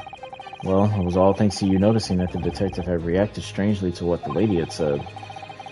I never have guessed he had all that bubbling away under the surface. To be honest, you keep surprising me at every turn. Sorry? Oh, never mind. So we know that Dr. Wilson was killed at around the time the steak was brought to this table. And on his body. If we could just demonstrate how it was done. Well, I do have one idea about that. About how the professor was killed. Maybe I should just present the evidence to see what happens. On what statement, though?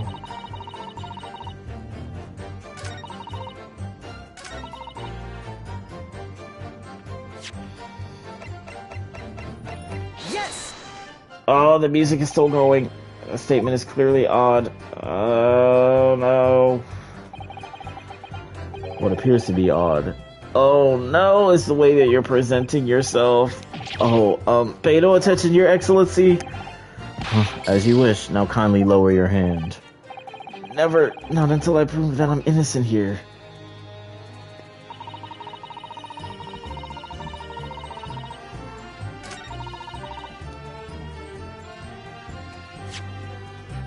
Maybe on this statement. Yes! Oh, it was on that one. What is this? The bottle of water? Actually, there is one method of killing a man without leaving a trace that comes to mind. She already knows. Obviously, I'm referring to poison. Poison? On the day of his death, we know that Dr. Wilson drank from this bottle of carbonated water. Could it be that there was poison inside? Could it be that the professor actually died after taking a sip from his glass? Order! Order! Motherfuckers!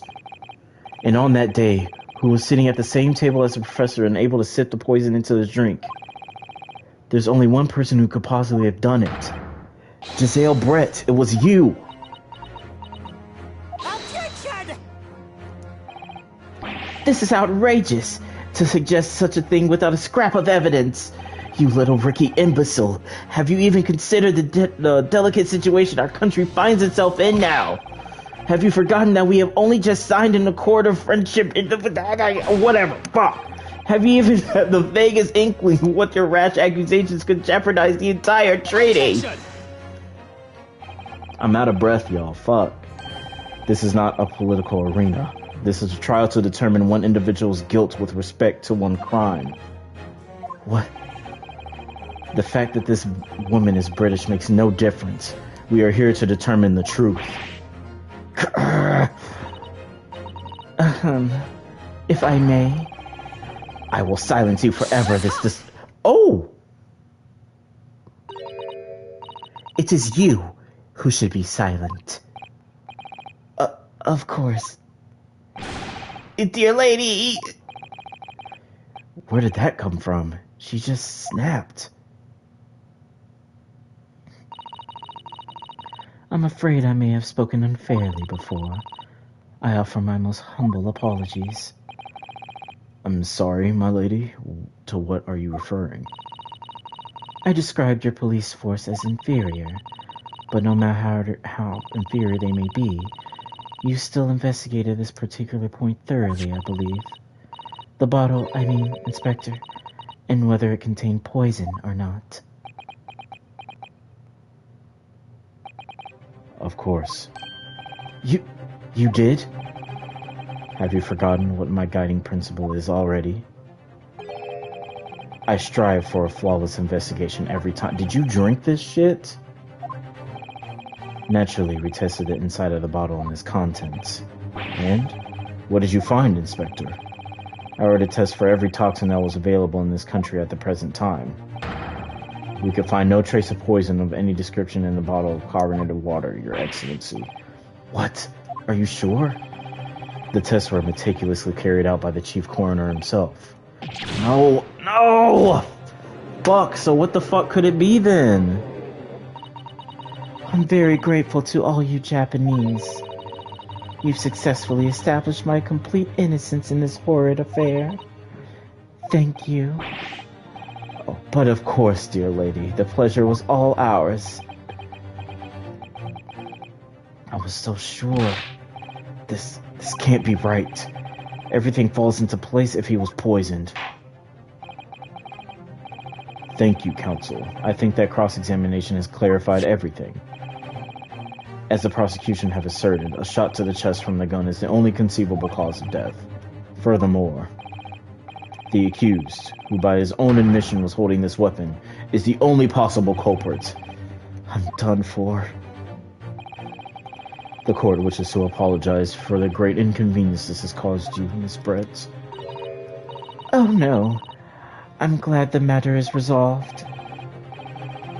Before proceeding, I must ask the counsel for the defense. Do you have any further new evidence to present to the court at this moment? Kazuma. I'm sorry, Ryunosuke. I have nothing more. Well, if you'll excuse me now, I really must be leaving. No, bitch, you aren't going anywhere! Oh, hell no. Oh. Oh, Miss Thing, Miss Girl. Please, wait. Oh, isn't that... What is the meaning of this? Forgive me for intruding on court proceedings, Your Excellency. Susato Mikotoba, Judicial Assistant to the Defense. Mikotoba? Oh, is that your daughter? In my darkest hour, with nowhere left to go, she appeared like a bolt of lightning. And in her hand, she carried a small package, wrapped in a furoshiki cloth.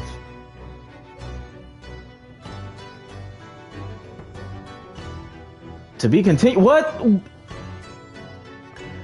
No, you can't just drop me off right here. You can't just drop me off right here.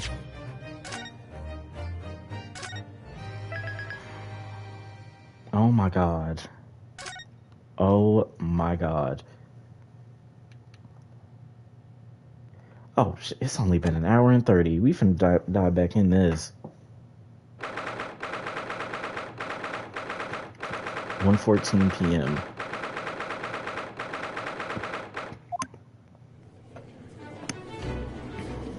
Hello, Miss Ma'am. Are those boots you got on?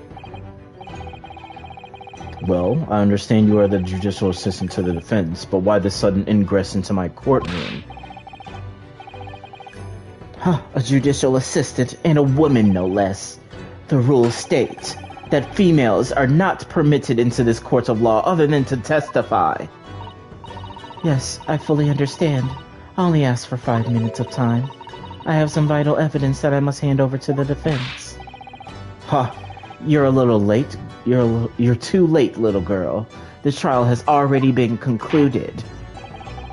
5 minutes. I will not allow a moment more. You've been allowing a lot of shit in here, to be honest. You're like one of the cool judges, I guess. I don't know.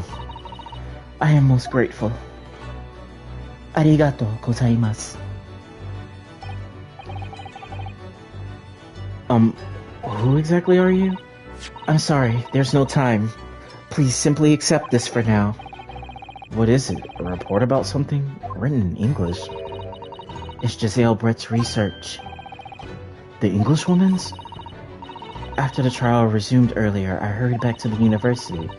I went to Dr. Wilson's laboratory in the medical facility. It borrowed this paper. Oh, yes, that's right. Miss Brett was studying under the professor, wasn't he? So, does this research, whatever it is, have something to do with the case? I'm afraid I don't know. I haven't been able to listen to the proceedings of the trial myself. Oh, no, of course not. Special characteristics of Curare and its effects on human subjects. Interesting. Is that how you said it? Curare? Curare? I don't know. What's that? I've never heard of that word before. The prosecution demands the immediate removal of this female trespasser from the courtroom. There was too little time for me to read it in detail, but I've summarized what I could on a note just inside of the cover. If you think they could be valuable, please cast your eye over it. This is wonderful, thank you. Giselle's report has been entered into the court record. Goodbye, then, and good luck. Gokigenyo.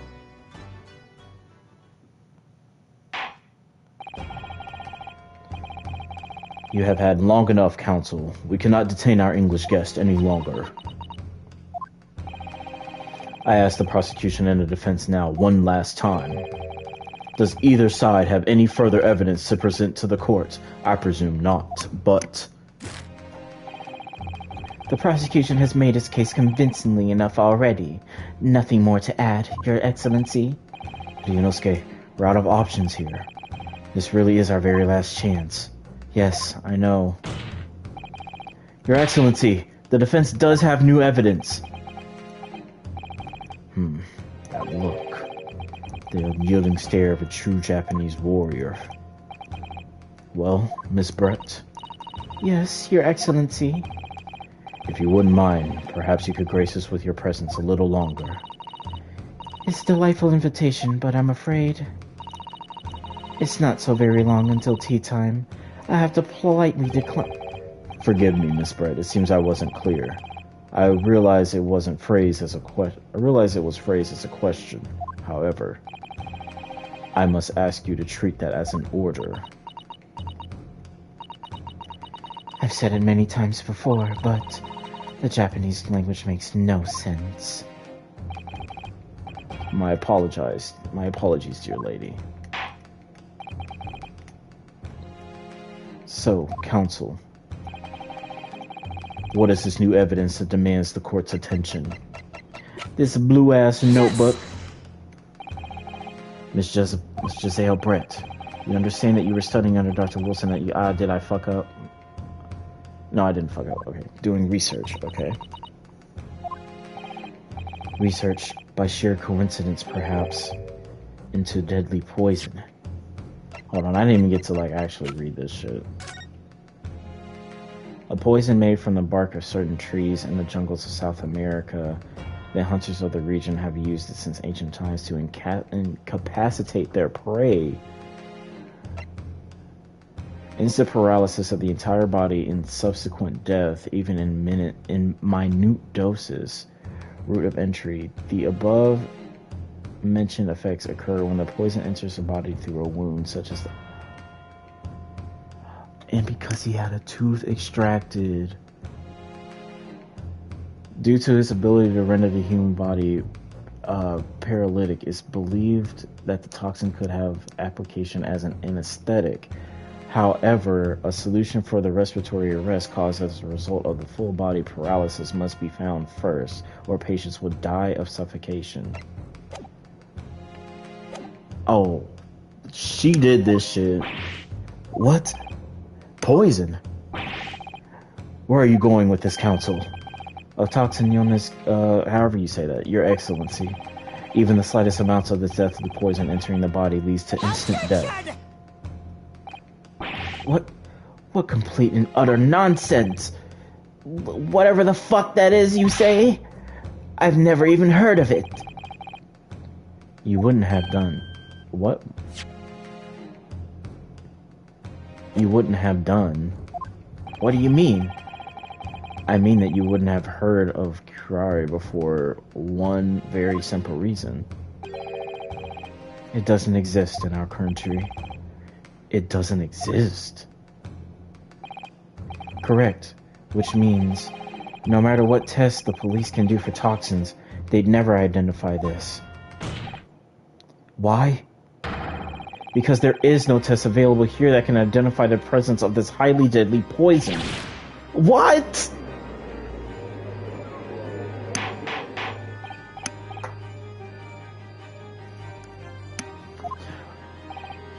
Counsel, does this deadly poison truly exist? According to this report authored by the visiting research student from England, this poison has long been used by the tribespeople of South America as a poison to lace their arrows. It seems that it's reasonably well known among European doctors and scientists. To lace their arrows? The report states that it is produced from the extract of a tree that grows deep in the Amazonian jungle, and it was first brought back to Europe at the turn of the century by explorers. It claims that animals shot by this arrows laced with curare suffer instant death. Doesn't that about sum it up, Miss Brett? Objection! Trumpery. These aspersions are utter trumpery. To start with, if the victim had been administered some of this so-called deadly poison, he would have been squirming and writhing in pain, and the other diners would have surely noticed. That's true. What do you say to that, Inspector? No, because they're paralyzed. Obviously, I would have noticed a disturbance like that. I don't remember anything like that either. I didn't notice a professor being in any kind of pain. According to this, however, it's the other way around. What do you mean, the other way around? The very fact that the victim didn't show any visible signs of distress is evidence that the poison was used. Explain yourself, counsel. The moment this toxin enters a person's system, it causes instant paralysis. In other words, afflicted victims lose all strength and are completely unable to move. Even if they were in total agony, there will be no visible signs of pain at all. How terrible. Obviously, if a man lost all strength in his muscles, he'd collapse on the floor. But with a chair under him for support, Dr. Wilson did, the effects could go largely unnoticed. But I don't follow, Kazuma. It's just paralysis. I thought the poison caused instant death. The full explanation is extremely unpleasant. The poison causes immediate paralysis, as I said, leaving the victim unable to move. But after a short time, the paralysis is so severe, it causes the muscles that control respiration to fail. Respiration? In other words, the actual cause of death is suffocation. And all the while, the victim is conscious and aware, just unable to move. That's hideous! To the observer, it will look almost like the victim was slipping peacefully into an endless sleep. But for the victim himself, his final moments would be a living hell. That is the true nature of this deadly poison.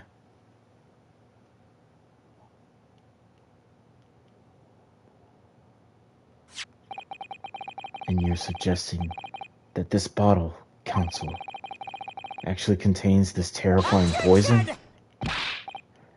This is all very convenient, isn't it? A hitherto unknown poison for which there is no means of testing? What a happy tale for the defense. If I may, all these facts you think you're so clever, but you must be oh. It is you who must be taught. Of course. Dear lady!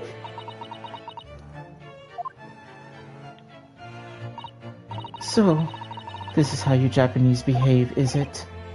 what? You steal another's honest hard work and then announce the results as if you discovered them. I'm appalled. What a loathsome act. Well, Miss Brett, the feeling is mutual. Whatever do you mean? Capitalizing on the unfortunate circumstances of an innocent man to frame him for a heinous crime. That really is a loathsome act. Wouldn't you agree? Objection! Enough of this. I, for one, refuse to accept it. The idea of some poison that doesn't even exist in the great empire of Japan is breaking the rules. What's so funny? Oh, excuse me, Your Excellency. Yes, Miss Brent. May I borrow that bottle for a moment, please? You better not drink this shit. Yes, I don't see, why not? Oh, she's gonna drink it.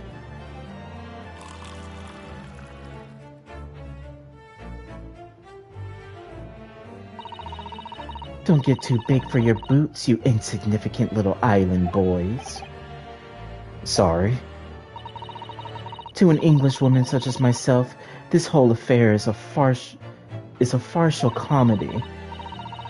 Your little police games and these foolish courtroom antics is laughable, really. But I'm getting bored of it all now. It's time for the games to end. Cheers.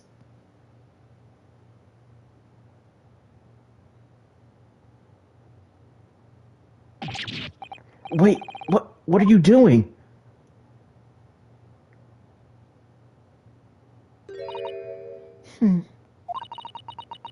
No sparkle left at all. How appropriate for this shabby affair.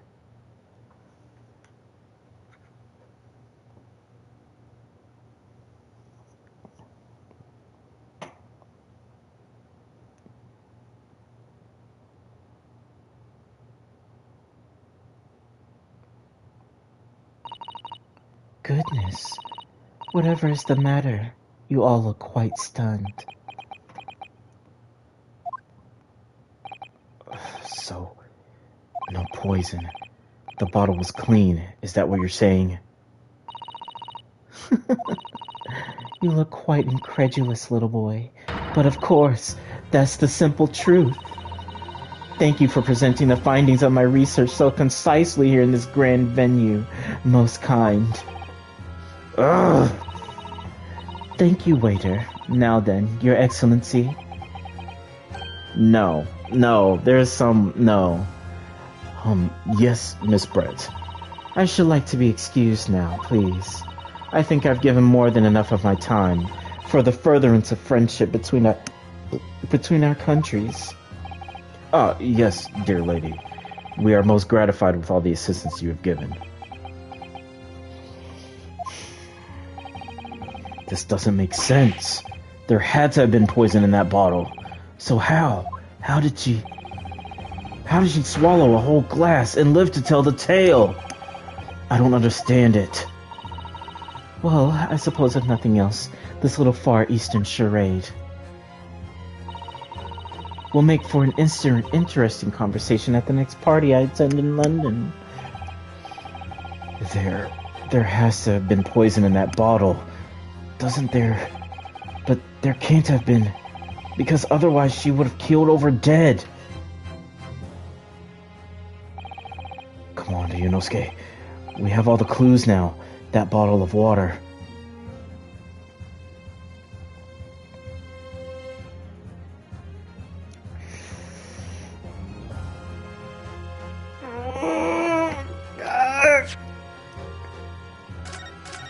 Save it, just in case. I feel like I'm right, though. There has to be some trick to it, like after the carbonation, like maybe after it's set for 3 days, the effects of the poison wear off. It contains poison! The culprit did put the poison into Dr. Wilson's carbonated water. The defense refuses to change its position. You're serious? Objection! Fool, are you blind? There's no possible way that bottle could contain poison. I mean, we just saw Miss Brett drinking the water from it? That's right. Which rather complicates your argument, I think. And I believe that complication can be explained. How, exactly? I need to think through all the things that don't quite add up here, one by one. I'm sure the answer is in the evidence we have in the court record somewhere. It has to be. Very well. If the defense truly intends to assert his claim.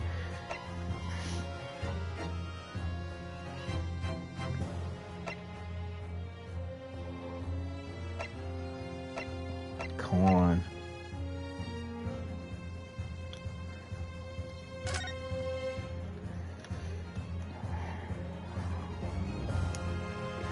Come on. What is it? What is it? Used since ancient times.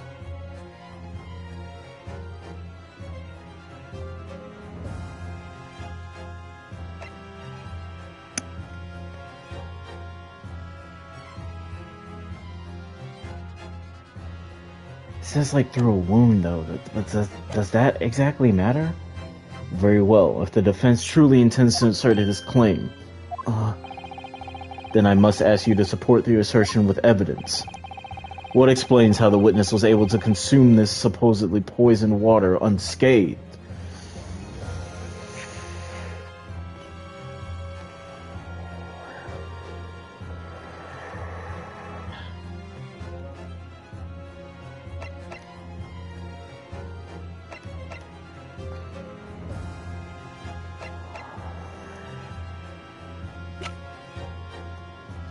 Yes! Oh, that's not it, is it? The answer to this riddle is right. That's not a valid explanation. No? After all, we don't speak English. That report is utter gibbish. This impudent young scoundrel is trying to ridicule the court, Your Excellency.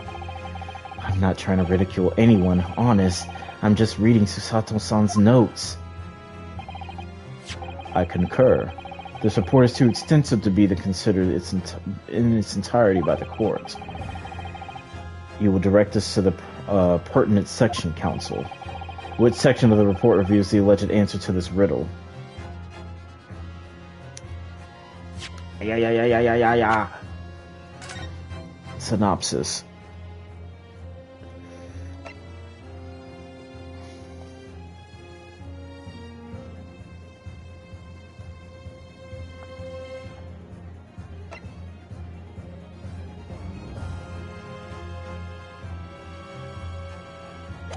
It has to be this part. It has to be that part. Special characteristics.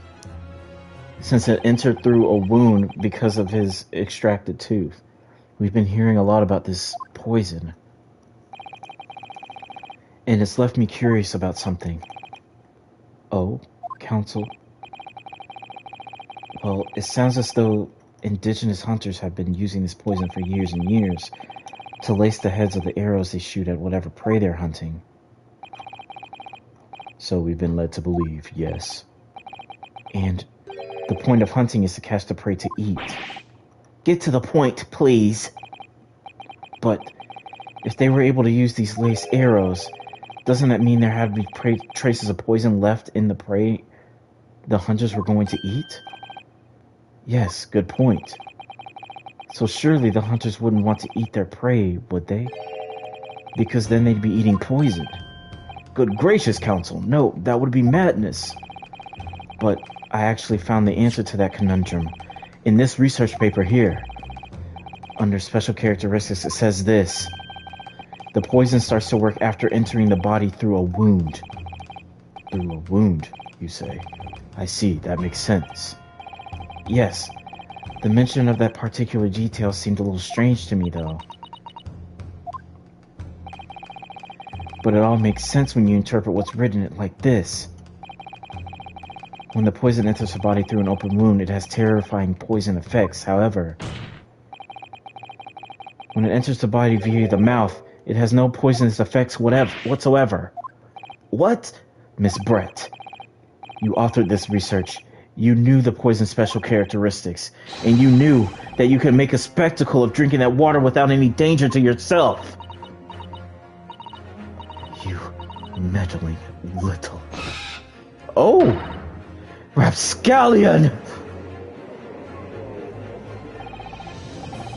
Well, Ryonosuke, it turns out You're an even better lawyer than I thought you'd be. Really? Me?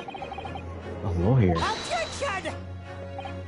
Oh, all this poison talk is fascinating, I'm sure. But I fail to see how it possibly... So, the ill-bred little puppy has a new toy to play with. Some facts he read in a book. But I'm afraid knowledge doesn't suit you, little boy. It only makes you look silly. What are you trying to say? Your schoolboyish logic has a fatal flaw. Schoolboyish? Flaw? Even your brain has managed to deduce the poison is safe to ingest. It seems likely that its effects are neutralized by the acidic nature of the gastric succus.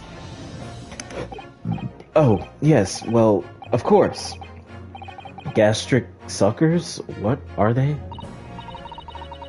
So, if this lethal poison is completely harmless when drunk, the professor wouldn't have died when he swallowed it, would he? You forgot about that socket in his mouth, bitch. That's right. Good gracious. That's basic science. Science that even a schoolboy should be able to understand, no? Easy, bitch. His fucking dental record says that he has a whole fucking hole in his fucking mouth. As the logic holds, if the lady and the professor drink the same poison, they will be affected in the same way. Are you trying to suggest... Yes, this poison is completely irrelevant to the case on I'm going to kill you. That's right. Surely even a little cockroach like you could understand something as simple as that.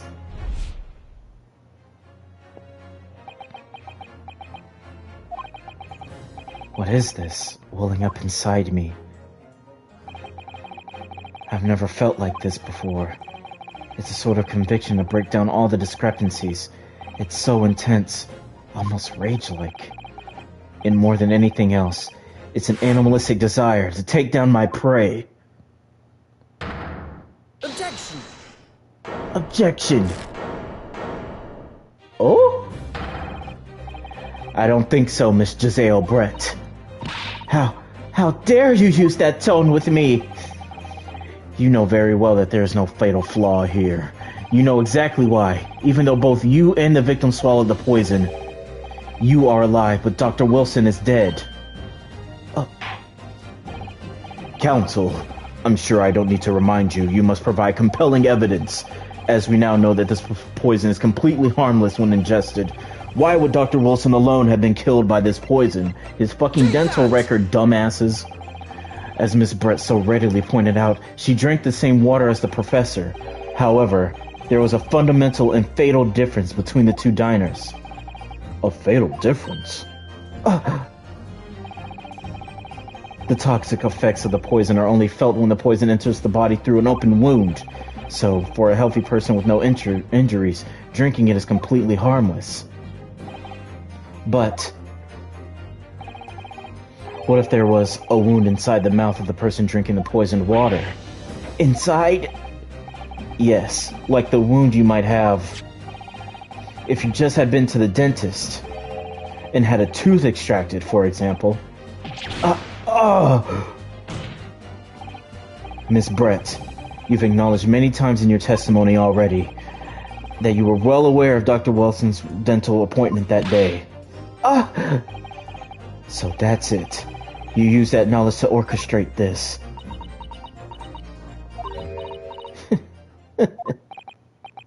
Is she laughing? I don't like to repeat myself, but honestly, I can't resist. These childish courtroom games and your half-baked arguments are all so puerile. How do you say that? What do you mean? Don't worry, little schoolboy. You'll find out soon enough. Oh!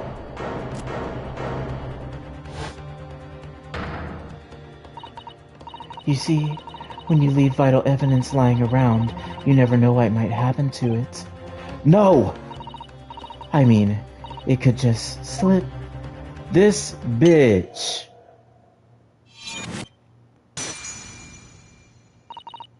Oh dear. How careless of me. I'm afraid some crucial evidence might have just been tragically destroyed. No! Why the fuck? Why you just let her grab the fucking... Oh my god. Officer, what are you waiting for? Collect up as much of the water from that broken bottle as possible at once. You're wasting your time. This delightful carpet under my feet here was a gift from the British Empire. I assure you, it will soak up the water beautifully. You have neither the technology nor the presence of mind to recover it. How could you? You won't get away with this. You can thump the bench and shout as much as you like, little boy. But I'm afraid we'll never know now, will we, if there really was poison in the bottle or not. You...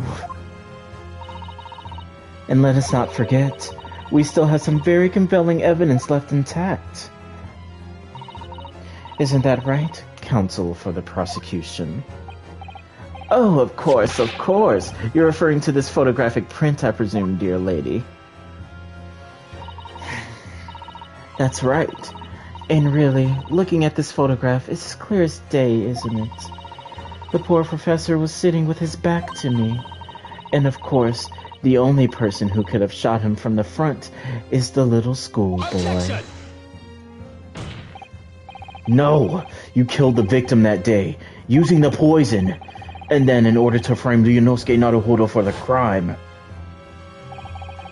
You waited until he picked up the pistol you arranged for him to find on the floor, before you shot the professor dead in the chest. Then, in the confusion that followed, all you had to do was turn the dead professor in his chair around. You see, you had every opportunity to commit this crime. What a wonderful imagination you have, young man. A hidden gun, you say? I shot the professor's dead body, did I? Well, I'm terribly sorry, but you don't have a shred of evidence. Exactly. And as you have nothing to support your wild claims, the prosecution's stand remains unchanged. The victim, Dr. John Wilson, was killed by a gunshot to the chest.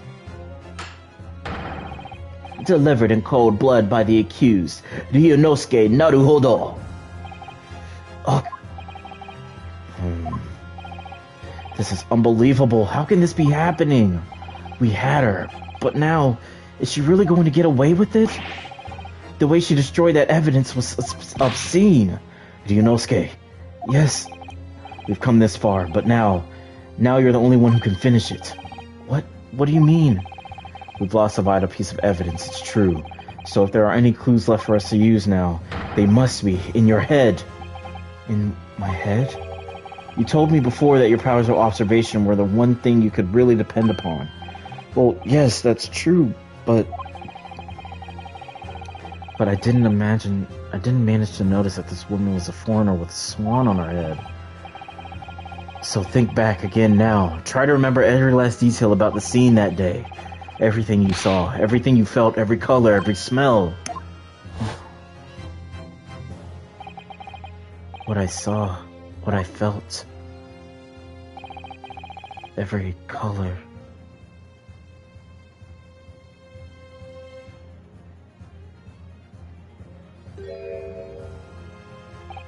Blood? Is Kazuma right? Somewhere in the vibrant memory of this same scene in my head, could there be another clue to expose in the identity of Dr. Wilson's killer? I guess there's gotta be if you're remembering this fucking random ketchup stain. Actually, Kazuma, I think I might have something. Thinking back over everything I saw, I think I might have uncovered another clue. You always have something up your sleeve, don't you, Ryunosuke? Come on, then. Let's wipe the smug smile off that Englishwoman's face with some evidence. Alright. I can't wait. It's been niggling me for a while that something feels amiss in my memories of that day. Whatever it is could be the key to arriving at that truth about all of this. It's here somewhere. The clue that shows who Dr. Real Killer must have been is... What is this? What is this red stain right here? Inspector Hosonaga, answer me this. Oh, yes. What is it? Oh, he's still miles away, probably thinking about that bottle being smashed. As you've said a number of times now, you strive for the perfection in your investigations, don't you? Absolutely. I wonder, therefore, if perhaps you took anything else from the scene of the crime. Like, for instance, the plate of the steak that you took to the victim's table that day. Wait a minute! Where are you going with... Oh! Where are you going with this, little boy? It's just a memory that's been troubling me. What memory? I saw the scene shown in his photographic print with my own eyes that day. And I saw on the wooden base of the plate that the steak was served on was a spattering of blood. What? Oh, really? And what of it? Obviously, that must have happened when you shot the professor. No, that can't be the case. Take a good look at the photograph and the relative position of everything there. That plate of steak is almost directly behind the victim. If I'm supposed to have shot Dr. Wilson in the chest from the front, there's no way that blood from the victim would have ended up directly behind him. Yes. For blood to have made it onto the plate, it implies that the plate was between the victim and the shooter, which means the shooter must have been sitting opposite the professor, as you were. Giselle Brett. I beg your pardon. This is beyond ridiculous, fabricated nonsense. Is the court seriously expected to believe something the accused had just apparently remembered seeing?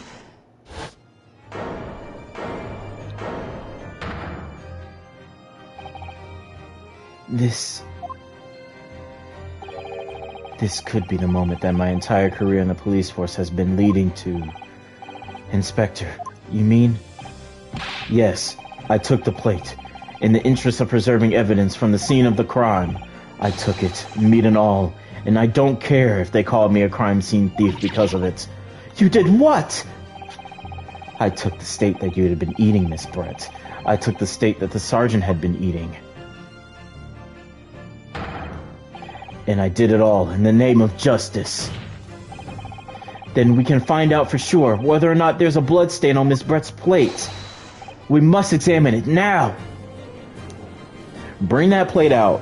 Bring that plate out, because I'm putting this bitch in a cell. She'll be lucky if she ain't hanged. The court wishes to examine the plate from the victim's table immediately. Yes, sir.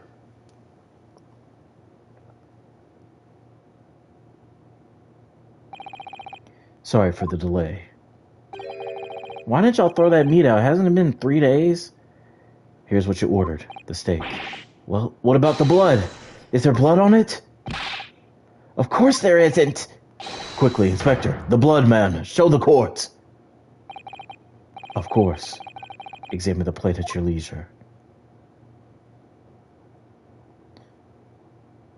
Damn it. No. No blood. No blood anywhere. But no, that's impossible! Damn it. I know I saw it, I'm sure of it. It was right there on the table behind the professor. There's blood on the side of the plate.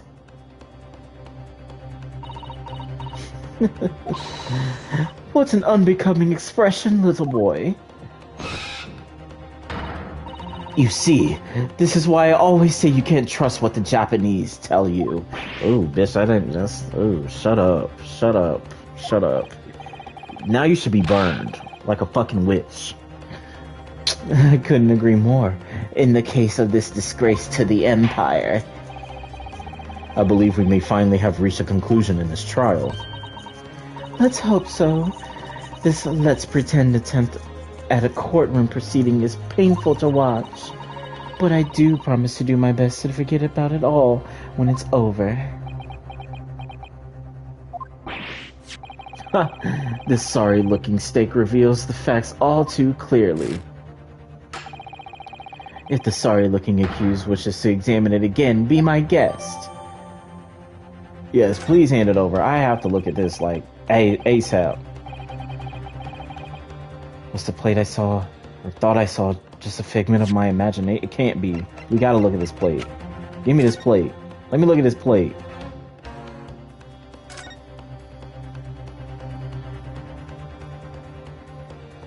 This is the other dude's plate. No, this is the other dude's plate because he stole that shit. Huh? What in the world is this? I think it's a Koban coin. And the hallmark from the Hoei area, I believe. No, I don't mean what is it. What is it doing here? Wait, did you say it was a Hoei Koban? Yes, and apart from the meat juices, it looks to be in good condition. I imagine it's very valuable. This isn't the first time today that there's been talk about a Hoei Koban. I've heard pearls before. I heard of pearls before swine, but I've never heard of a boy.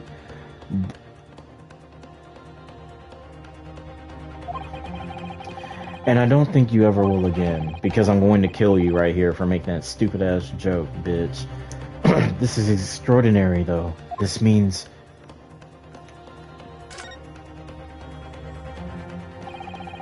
I certainly never expected to find a precious coin underneath this thick cut of meat. And it's from the Hoei era, too. That would make it quite valuable. It's well marinated in the juices as well. Look. What are you thinking? Of eating it? No. But the next time I order a steak in an expensive restaurant, there's one thing's for sure. My heart's going to be racing as I lift up the meat and peer underneath for a prize. I think you might have the wrong idea of the stick. I think you might have the wrong end of the stick about this, Ryunosuke. Koban coin underneath the steak. There's only one logical explanation. No, this is the other dude's plate.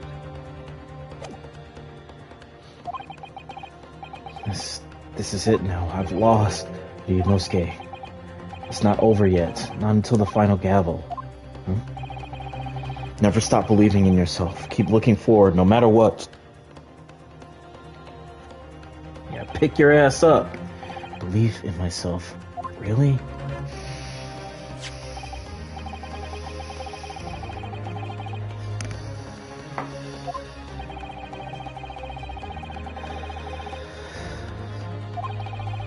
I presume any further examination of the evidence in this trial would be unnecessary. Does the defense have any objection? That bloodstain was going to clinch the trial for me. Can this plate of steak reveal any other clues at all? Your Excellency, please wait. This plate of beef is hiding another clue. Another clue that will reveal the shocking truth. The only thing that's shocking here is your unhealthy fascination with beefsteak. Your Excellency, I think I've made myself clear, haven't I? I will not be able to return a blind eye to any more unnecessary procrastination in this trial. I'm sorry, Miss Brett, but we must ensure a thorough examination of the evidence. I will not give a ruling until I'm completely satisfied that all reasonable doubt has been dispelled. I see. As a newly affirmed ally of my country, that's still your position, isn't? Thank you, Your Excellency. Counsel for the defense, you will now clearly show the court to what you're alluding.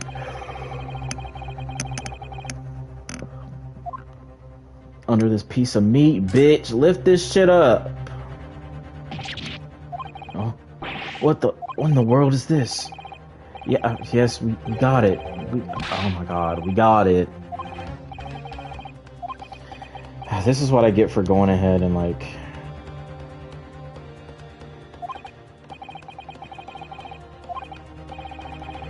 This is what I get for going ahead and examining it already. We done already read this.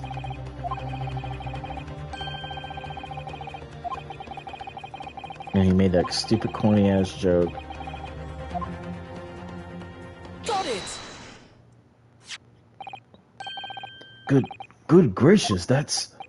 A Koban? What on earth? A Hoy Arrow one at that. Miss Brett, this is in fact the beefsteak that you ordered at the restaurant on the date in question, is it? Tell me, why is there an old coin seemingly hidden underneath the meat? Don't tell me to shut up, bitch. What a ridiculous question. How should I know? I've never seen that thing before in my life. I don't know what this is, but I want no part of it. I fail to see how this is relevant. A corn under the meat?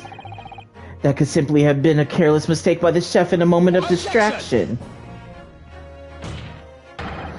Don't be absurd. We're supposed to believe that this happened by accident in the kitchen?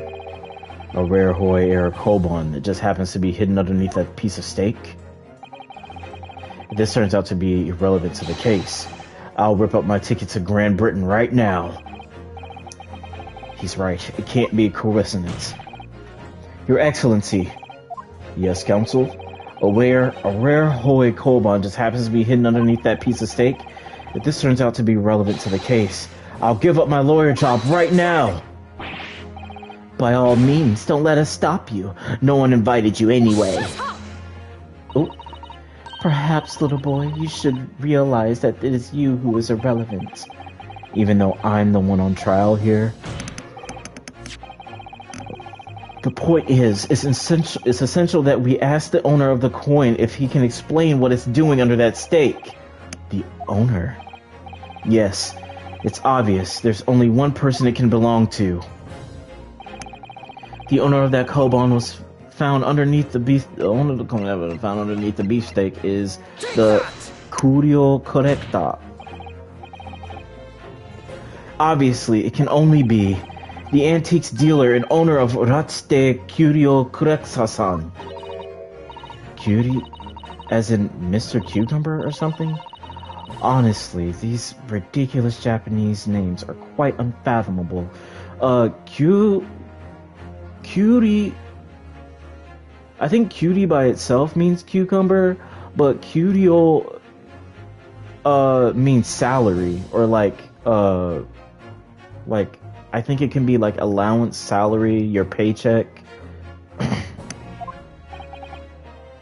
Ah, yes.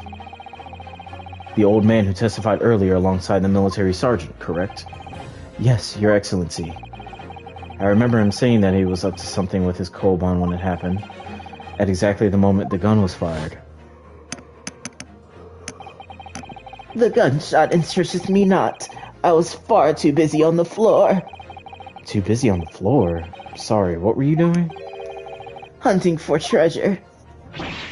Indeed, the Hoy Arrow Koban, my prized coin. Then this Hoy Arrow Koban, do you mean to tell me? No. Please, why would Korekta-san's Koban be sandwiched between the victim's beefsteak and its plate? It makes no sense. Which is why I'm asking to bring Korekta-san back to the witness stand so we can ask him. Officer, bring both witnesses that testified earlier back in here, without a moment's delay. Yeah, because he already said that he was missing that Koban because that fucking thieving sergeant or whatever his name was, that soldier, he took it. I can't believe we've come back around to that pair again, but I have a hunch, a strong hunch, that if we chase down the real significance of this Koban, we'll find that it's a key element to the case.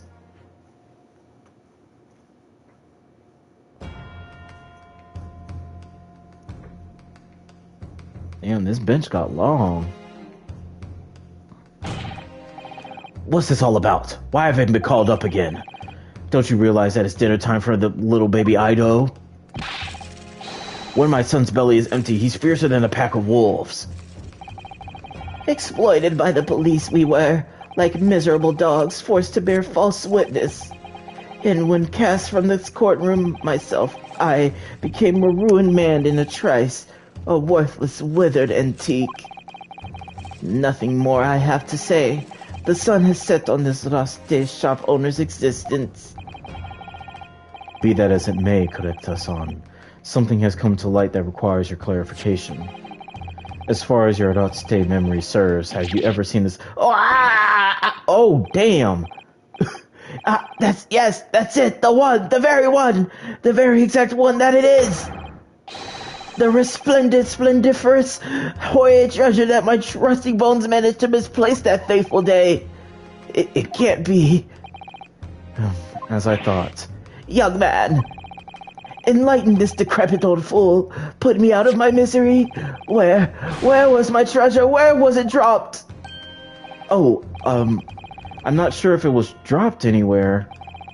We found your coin sandwiched between a beefsteak and its plate, soaking in the seasoned meat juices. Sandwich? Soaking? Seriously? Clearly, it couldn't have fallen there by accident, which means somebody must have hidden it there on purpose. Somebody concealed my Hoya treasure between a slab of meat and a metal plate. Who would do such a thing? Such an unconscionable thing? I fucked that word up. We'll just keep going. We already know who did it. Excuse me. Could I say something? Yes, of course. Proceed, Inspector Hosunaka. I mentioned this earlier on in the trial, but I was working undercover in the restaurant in order to investigate another case. Yes, that's right. The secret undercover operation. La Carnival is a high-class Western cuisine restaurant. It attracts wealthy diners, including many foreigners. Recently, there's been a run of similarly executed thefts targeting the restaurant's rich clientele. A number of such incidents has been reported to the police bureau. Wicked crimes indeed. We wanted to nip the case in the bud quickly, especially with so many foreigners being affected. So that's why you were sent undercover, is it? Yes, I took on the job of waiter at the restaurant in order to flush out the criminal. It seems likely that this code line incident is the work of the same thief. You're standing next to him, and he has a whole baby, teaching him to be a fucking thief. So unbeknownst to us, there was a master thief at work in the restaurant on a regular basis. The place was already the scene of several crimes, it seems. I don't know about the master thief part, but the identity of the person who stole and hid Collectus Koban is all too clear. What? I think the court would like to hear the defense's view on this matter. Tell us, who is the despicable scoundrel that stole Collectus-san's Koban and hid it under the steak? Take that! That motherfucker right there. Obviously, it can only be you. Sergeant Iesanosa. What? How dare you? You monster! Monster? I stole that Koban, did I? I'm the master thief of La Carnival, am I? Sorry, fuck. You're seriously accusing me of these crimes, Cadet? But it wasn't me, it was Ido. Ido's the mastermind behind— You're throwing the baby under the bus?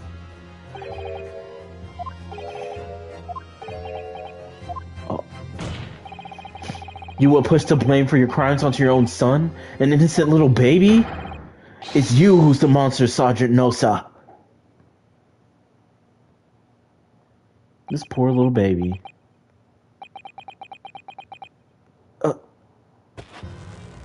Oh. Oh, damn. Clippity clop, clippity clop, clippity clop, clippity clop. Ah! My God. Oh.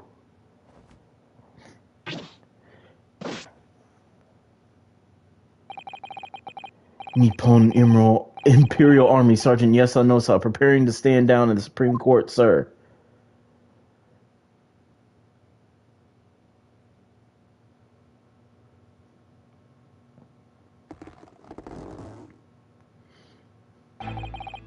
Do any of you know of the extraordinary low wages of the Imperial Nippon Army pays those who expects to keep our country safe? I understand that temporary increase in taxation owing the recently ended conflicts remains in place, and I have heard it's hard for lower-ranking soldiers to make a living, yes. All I want is to put a hot meal on the table for my son. That's why you were stealing things at the restaurant. The place is heaving with money. Every 3 days I'd go there and do reconnaissance for a target. And I'd enjoy chomping my way through a good steak at the same time. It sounds like he doesn't bother with a knife and a fork even, which is worryingly believable. And your target that day was the old man and his koban? Yes, sir. He was an easy mark. I slipped the coin into my pocket without any trouble at all. A veritable phantom thief you are. I was all set to leave the steak I was halfway through devouring when it happened.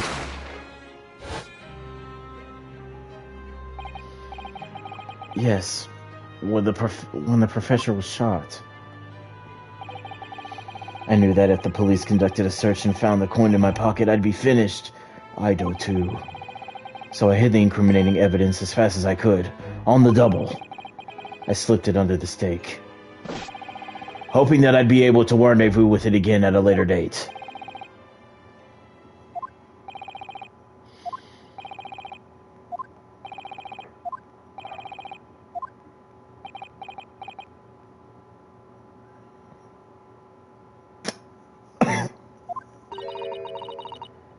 This is... You could carry on with this absurd prattling in your own time. Well, Miss Brett. Oh, of course, dear lady, of course. How rude of us. I'm quite sure there's no need to detain you any longer at all. God damn. May the esteemed gentlewoman please be excused, Your Excellency. Indeed. The theft of the koban was clearly perpetrated by this baby-saddled sergeant. It would clearly appear to be unrelated to Dr. Wilson's murder. Of course it is. Hiding a coin under a lump of meat. The sheer nonsense of such an idea astounds me. Nonsense, is it? Well, oof. And as for picking up her steak and biting into it without using a knife and fork, it's beyond nonsense. It's pure madness. Very well. Now that all questions concerning this witness testimony has been answered, I see no further justification for detaining her. Miss Brett, you are free to... No, she's not! What do you mean? Thank you, Your Excellency. Good luck, everyone. And good day.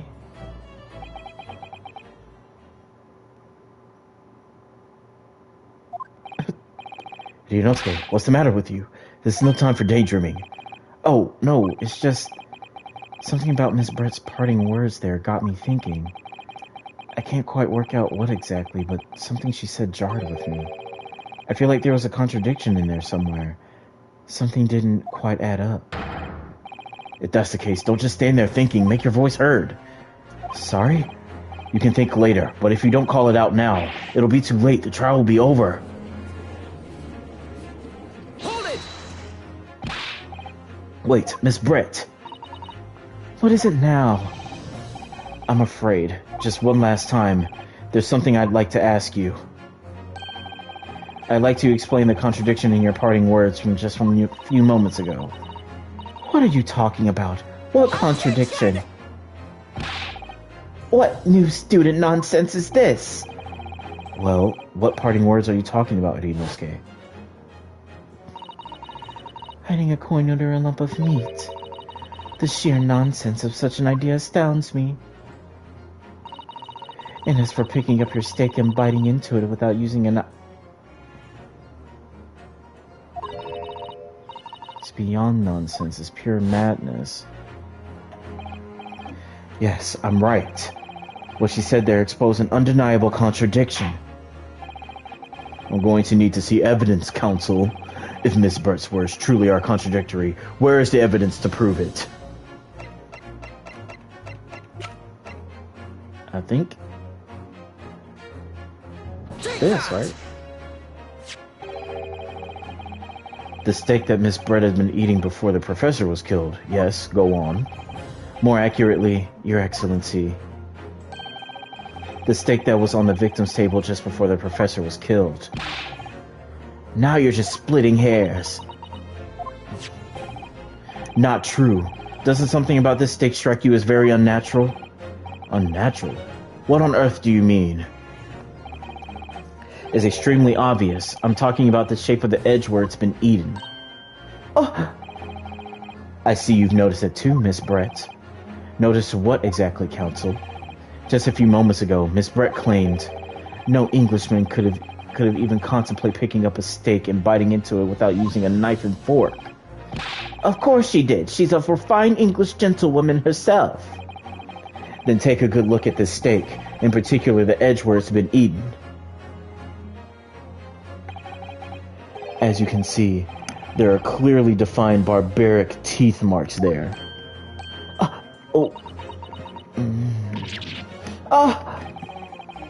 It looks like Miss Brett has realized something. So, if the witness, as she claims, wouldn't contemplate eating anything without using a knife and fork, there shouldn't be teeth marks in the steak at all. But what is your actual point? Perhaps the delightful Miss Brett was ravenously hungry.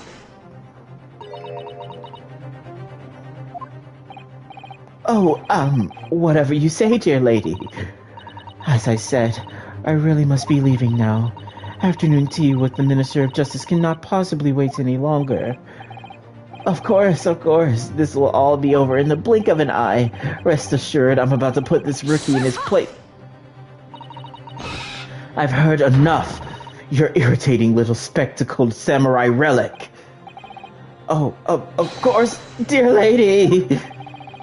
What's the matter, Miss Brett? Have we ruffled your feathers?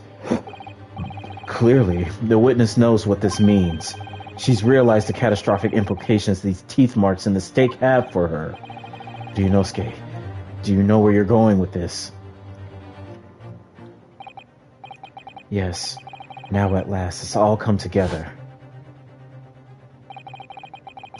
The mysterious teeth marks in a steak that had allegedly been eaten with cutlery. The reason why the blood stain I know I saw somehow seems to have disappeared. And most importantly, the evidence that proves once and for all who shot Dr. Wilson that day. I accept that these teeth marks in the steak are a little unnatural, as you put it, Counsel. But what exactly are you suggesting that tells us? Everything, Your Excellency. Everything? Yes, I believe that these barbaric teeth marks in the steak here amount to conclusive evidence in this case. Evidence that will prove beyond any doubt who shot Dr. Wilson. Conclusive evidence? How many times have I heard that today? You wouldn't know the meaning of the phrase. Typical Japanese empty threats. How can you be so sure? Oh, it's quite simple. If you really had such conclusive evidence, you would have presented it to the court long ago. Actually, the evidence I'm talking about hasn't been brought before the court yet. Hasn't been... what? But just because it hadn't been shown yet, doesn't mean that the evidence does not exist. This is absurd. The trial has run several hours already, and you say there's evidence yet to be brought forward? There can't be. I don't believe you have it.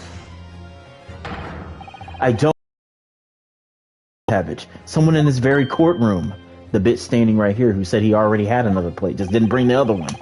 And if that person is willing to submit the piece of evidence I'm referring to, it'll solve every remaining mystery about this case.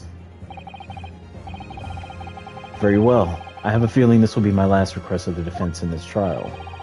Who possesses the conclusive evidence that will reveal the truth about this whole affair? The answer is obvious. It's Inspector Hosonaga. What? I have it? Yes. You think I've been withholding conclusive evidence? That's ridiculous. No, I'm not saying that. Everyone's attention has been focused on the steak with teeth marks. Yes. Now, earlier this afternoon, Sergeant Nosa told the court the following. I'd enjoyed chomping my way through a good steak. And as well as admitting to stealing Corexason's coin, he told us that he slipped it under the steak. It's his plate. You watch it, Cadet. I'm a superior officer. Sergeant Nosa, could you please confirm something for me? Was the steak that you put the coin under, in fact, your own steak? Then shoot! Affirmative, of course. I might be a soldier in the Imperial Nippon Army, but still.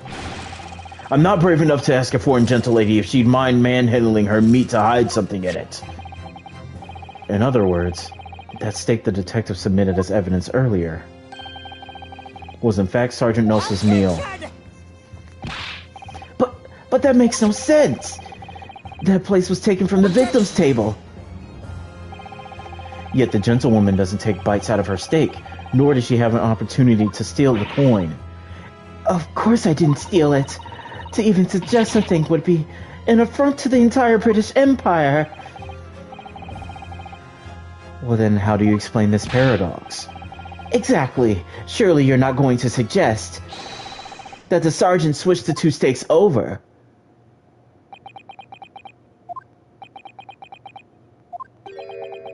Oh.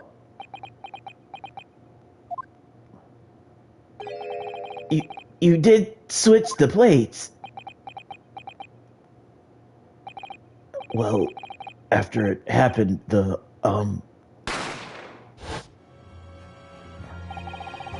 when I saw the civilian had been murdered right in front of my eyes like that, I panicked. As I said, I immediately lifted my steak to hide the coin underneath it. But when the waiter announced he was an undercover policeman, I thought I'd had it. If he decided to investigate my slab of meat, that'd be it. I'd be getting my marching orders. So when the cadet here was arrested and taken off to the kitchen, I seized my chance.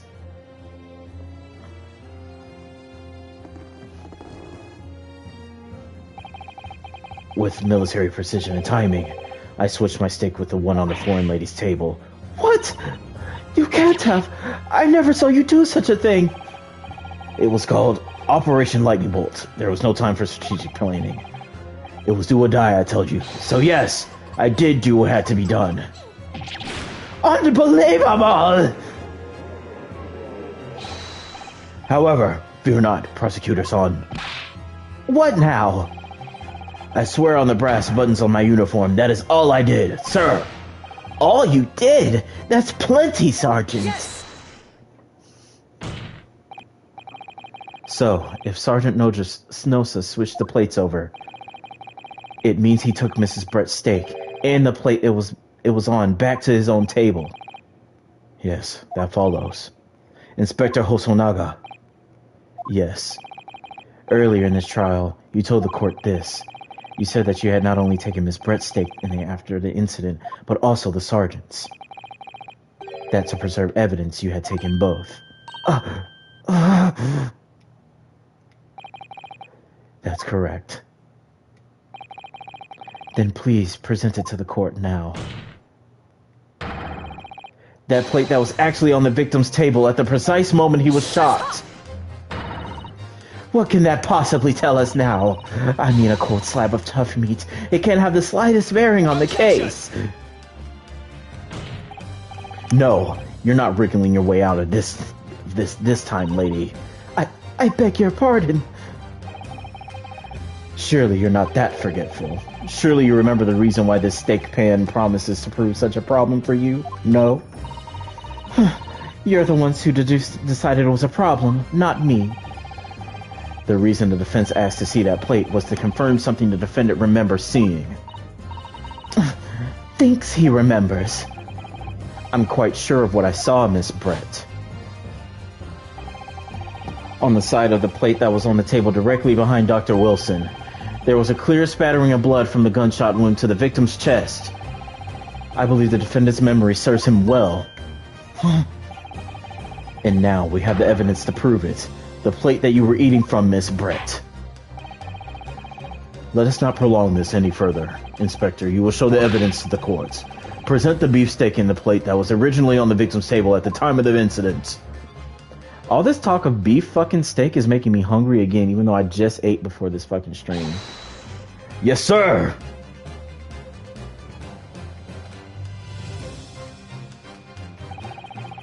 Sorry for keeping you. There it is. Here is the other steak in its plate. Please feel free to examine it. There it is. The blood stain is clearly visible. Look! Now this makes everything clear.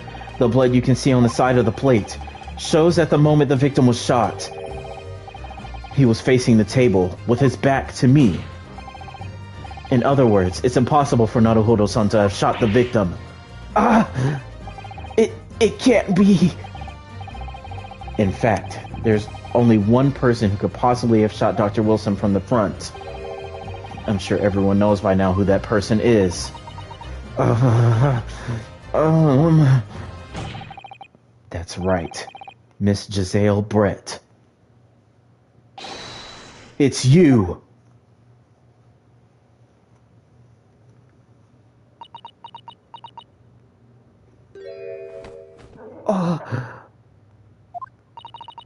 Outdone by a Japanese. Me by a Japanese schoolboy. No. No. No! Oh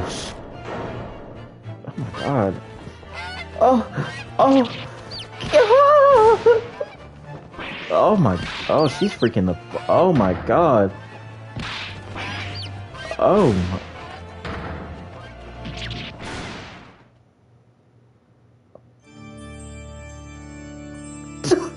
This bitch. Just go to jail now. Just go under the fucking jail. You're done.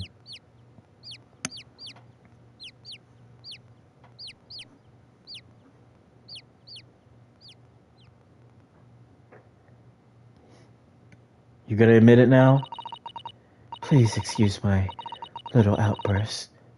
I briefly lost my composure. Most unbecoming behavior for an English gentlewoman. Forgive me. Well, Miss Brett, I think it's time you told the court what actually happened that day. The truth, this time. Gladly, Your Excellency.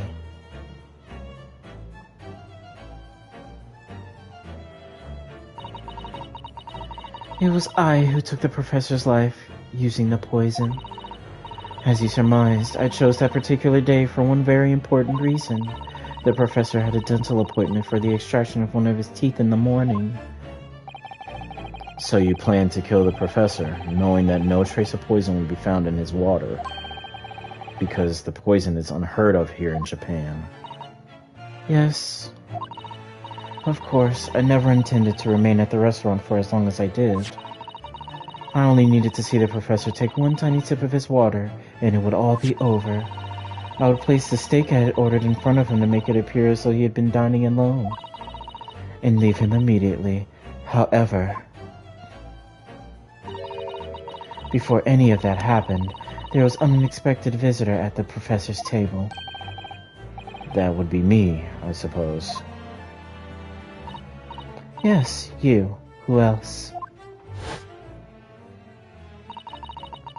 Such a trifling matter, but the fact that you decided to come over to greet the professor meant that I had lost my chance to slip away unnoticed. In due course, the professor took a sip of his water and was paralyzed. I made sure he was sitting in his chair such that he wouldn't fall. There was no going back at that point, so I concocted a plan on the spur of the moment. A plan to pin Dr. Wilson's murder on this innocent man. I happened to know that the professor always carried a gun. I decided to use that fact to my advantage. I had the bottle of the poison in my handbag, and my own pistol concealed under my skirt. Under your skirt? So I was right. There were two guns. Yes. And then I finished my coffee and got up to leave. That's when I noticed the professor's gun, which you had presumably placed on the floor. Place where you were sure that I would notice it. And everything went according to plan. You noticed the gun as I intended. And then, just as you bent down to pick it up,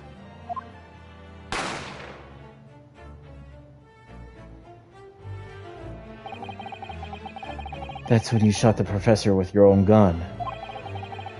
Even though at that point he was already dead. Naturally, the gunshot caused a commotion, at which point the waiter appeared. Obviously, I assumed Naruhodo-san was the culprit and apprehended him. I took him to the pantry that adjoins the kitchen and locked him inside.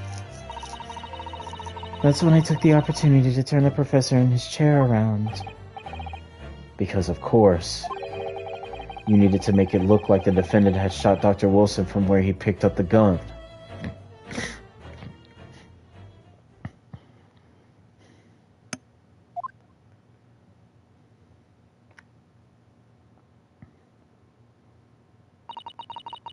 So there you have it. That is the entirety of my misdemeanor. Bitch!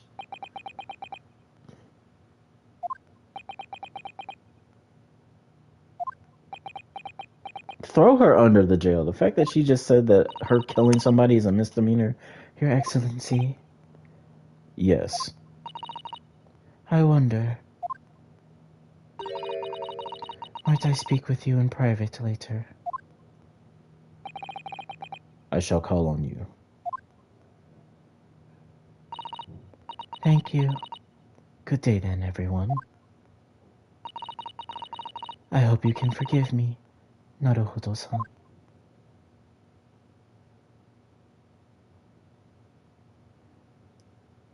No, I hope you rot in hell. Because clearly you're racist, too. It's just, ugh. It would seem this trial has finally run its course. I presume the prosecution is in agreement. This can't be. Takasuchi Aochi does not lose. Not to the likes of this rookie student. You'd better start getting used to tough opposition. Ah! Ryunosuke Naruhodo. Oh, yes? This insult to the Aochi family name will never be forgotten. You become conceited with age, Counsel, but the old have to stand aside and make way for the new. It's the way of the world. May you never forget that. Oh! What did you just... Oh! Oh! Why you cut his hair up like that? 1,000 millennia may pass, and still the Aochi clan will never measure up to Naruhodo-san. This trial in the Supreme Court of Japan will, I believe, go down in history as the start of a new chapter in our country's judicial system. Despite being summoned as the accused, you, Ryunosuke Naruhodo, presented an excellent case. I thank you, Your Excellency. The use of evidence and deduction to unravel the truth is a modern methodology. After all, it has only been a few short decades since our country opened its doors to the wider world, but the Western's idea of science are rapidly gaining acceptance here. I feel that science will soon bring new methods of investigation and new procedures of justice.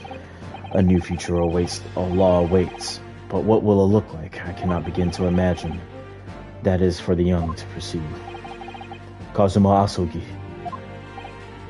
Yes. After this trial, you are set to embark on a journey of discovery to the illustrations, whatever. Learn all you can, absorb everything in the wider world that you are able to, and do not forget to fulfill the mission imposed upon you.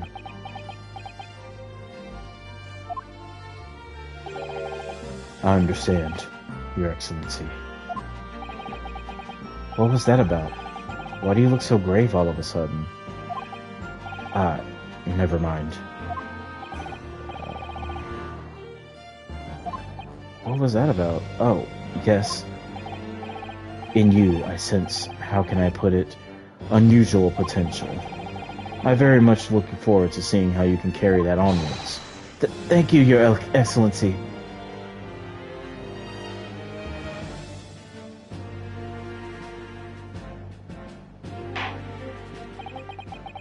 It is time to deliver the final verdict. I hereby find the defendant, Ryunosuke Naruhodo, not guilty.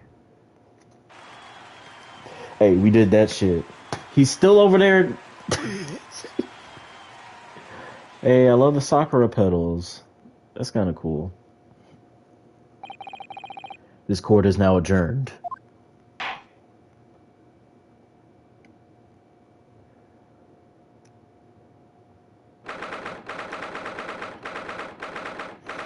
We were in here all day.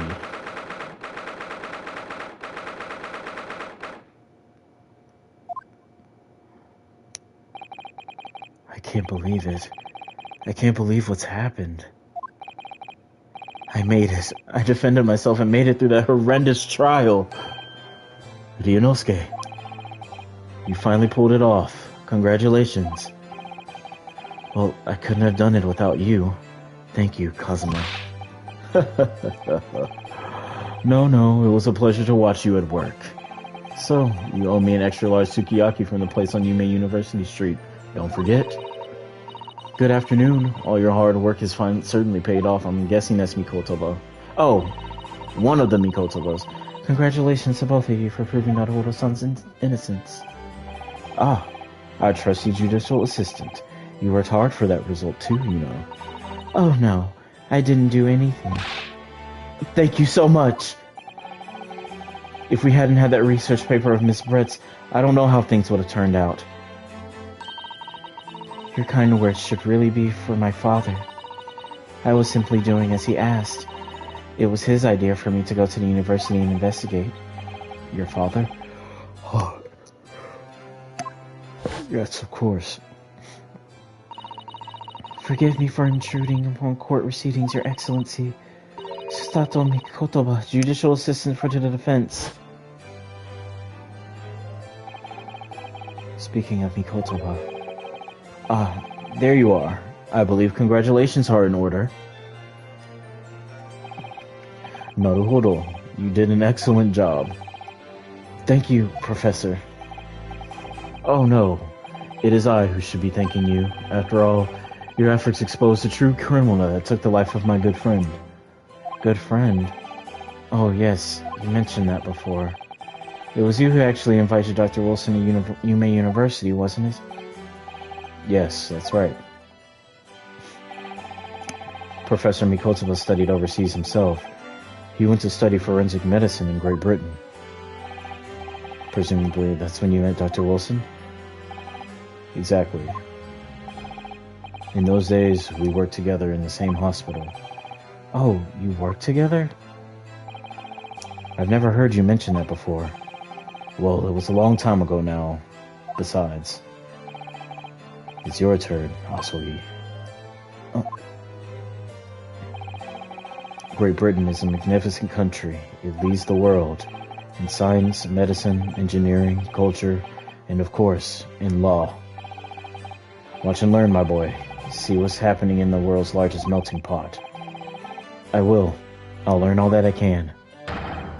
I swear on this, the spirit of the Asogi clan. You're not taking that sword to Great Britain, are you? Of course I am. As a Japanese man's katana is his soul, this blade shows me where I need to go. And cuts down anything that's in my way. Yes, I've definitely seen how sharp it is already with my own eyes. Now, that reminds me. What's happened to the woman? To Giselle Brett, I mean. After all, she's guilty of murder. Ah, yes, her. It's not easy to tell you this, but... What do you mean? Surely she's going to face trial herself now. She's the true culprit, after all. She will be leaving Japan in the very near future, for Shanghai. What? Shanghai? Giselle Brett will not appear in court again in this country. I'm certain of that. But why not? It's a matter of consular jurisdiction. Oh, consular jurisdiction. Inspector Hosonaga. It was a hard-fought battle in the courtroom today. Very impressive to watch. I must congratulate. But what's all this about? This what the fuck are you saying to me?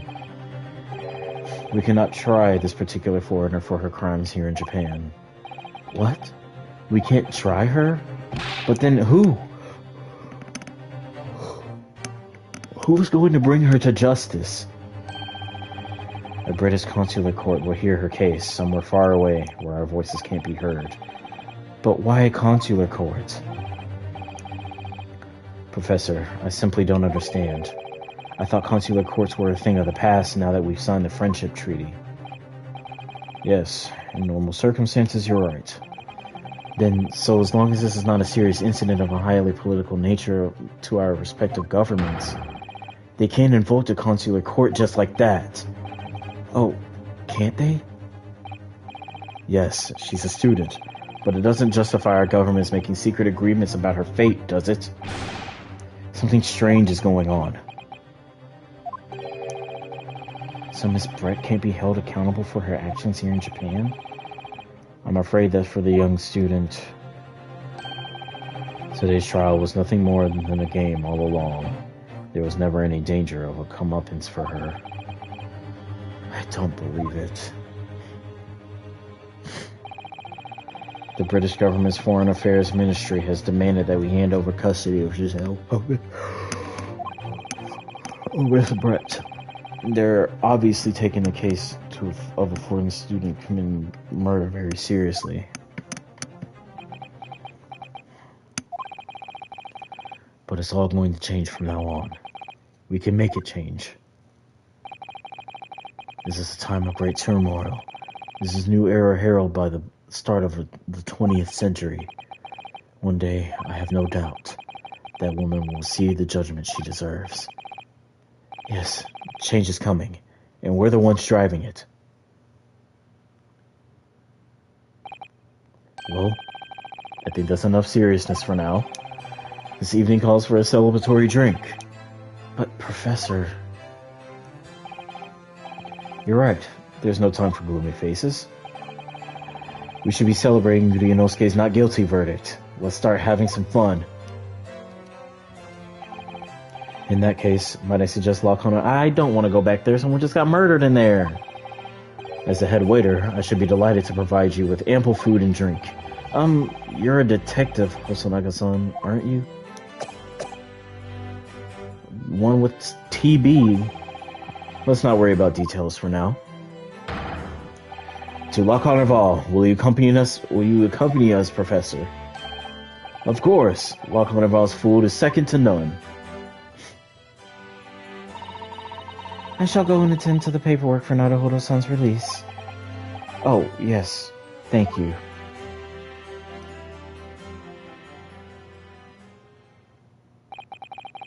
So Giselle Brett won't be tried here. I suppose that means I'll never know. I'll never find out why she killed Dr. Wilson. Kazuma. Yes, Ryunosuke? I just wanted to say thanks again. That's all. You really saved my skin today. I didn't do a thing. You were the lawyer in there, weren't you? That defense was all your own work. Your skills made the difference, though. One day I bet I'll be the best lawyer in the world. I bet you'll be the best lawyer in the world. I'm not so sure about that. To be honest, something kept occurring to me over and over again during that trial. I couldn't help thinking that maybe you're the one destined to become a great lawyer, not me. What? Come on, be serious. If I helped you today, it was only right at the very start of the trial. But you have a natural talent for it, for being a defense lawyer, I mean. Oh no, not me. All that tense verbal combat, I never want to go through that ever again. I just did what you told me to, that's all. Because I knew I could trust you. That's the point. Sorry? What do you mean, that's the point? Listen, Ryunosuke. Do you know what the most crucial weapon is that any lawyer needs in order to win? Knowledge of the law? No. The ability to believe. To believe? To believe what? A defensive lawyer has to fight for his clients. He has to believe in them at all times. Like you believed in me when I said I didn't do it? I'm human, just like you. I don't have some superhuman ability to know the truth. But you have to make a choice about what to believe and stick to it when you're defending someone.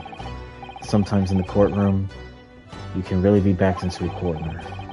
But being able to remain faithful to what you choose, and to what you chose to believe in, then, well, it's not something that anyone can do. It takes a special kind of person. Believing in your talent, in your client. Just look at today's trial. I'm a student lawyer with precious little real experience, but you never stopped believing in me. Well, you face seemingly hopeless situations time and time again. But you never stopped looking for the truth. In the end, you found it through your own efforts, and because you never stopped believing in me. Thanks, Kazuma.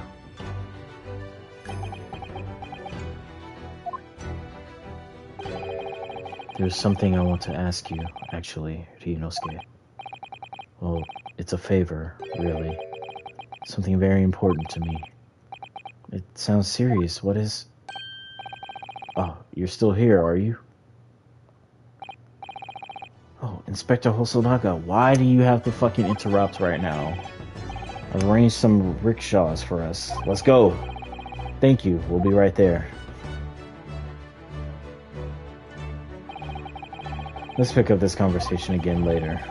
You should be celebrating right now. Your first court victory.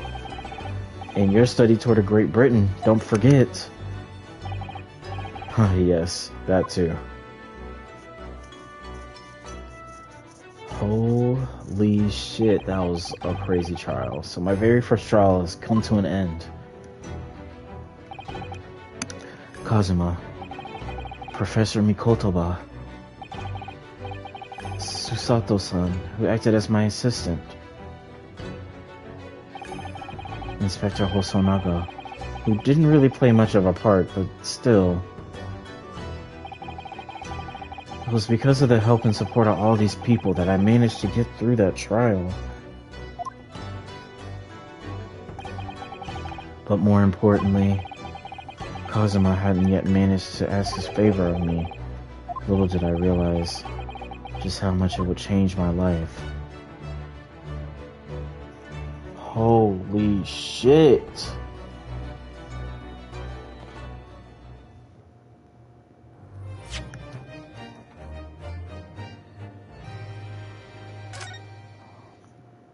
My God.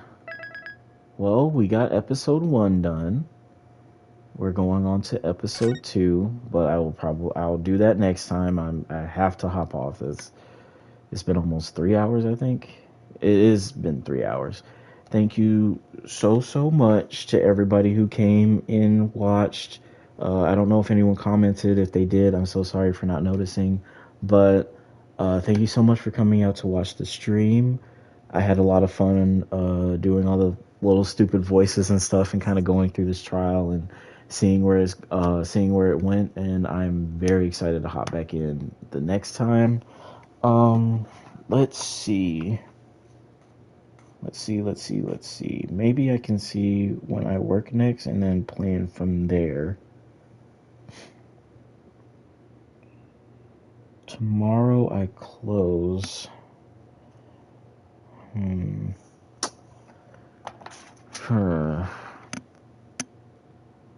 Maybe if I have some time before work, I think I could stream again, but I don't want to push it.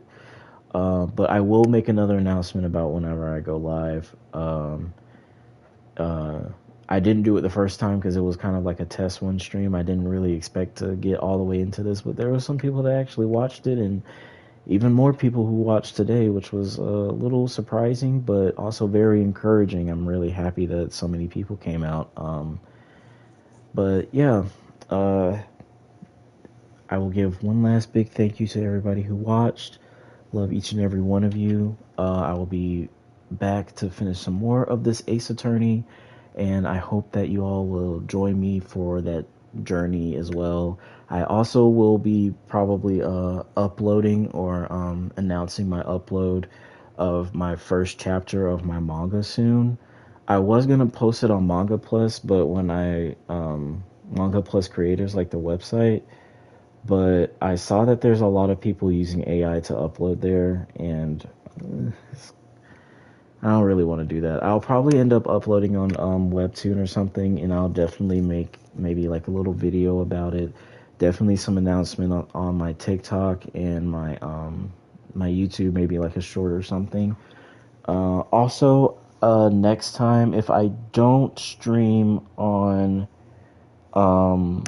my PlayStation, I'll probably try to do like Twitch or TikTok. I don't really have like a setup to do TikTok. I know there's a lot of viewers there. I want to try to like include as many people as possible. I'll try to do like a little thing for TikTok, see if I can like, I don't know, maybe do it through Twitch or something.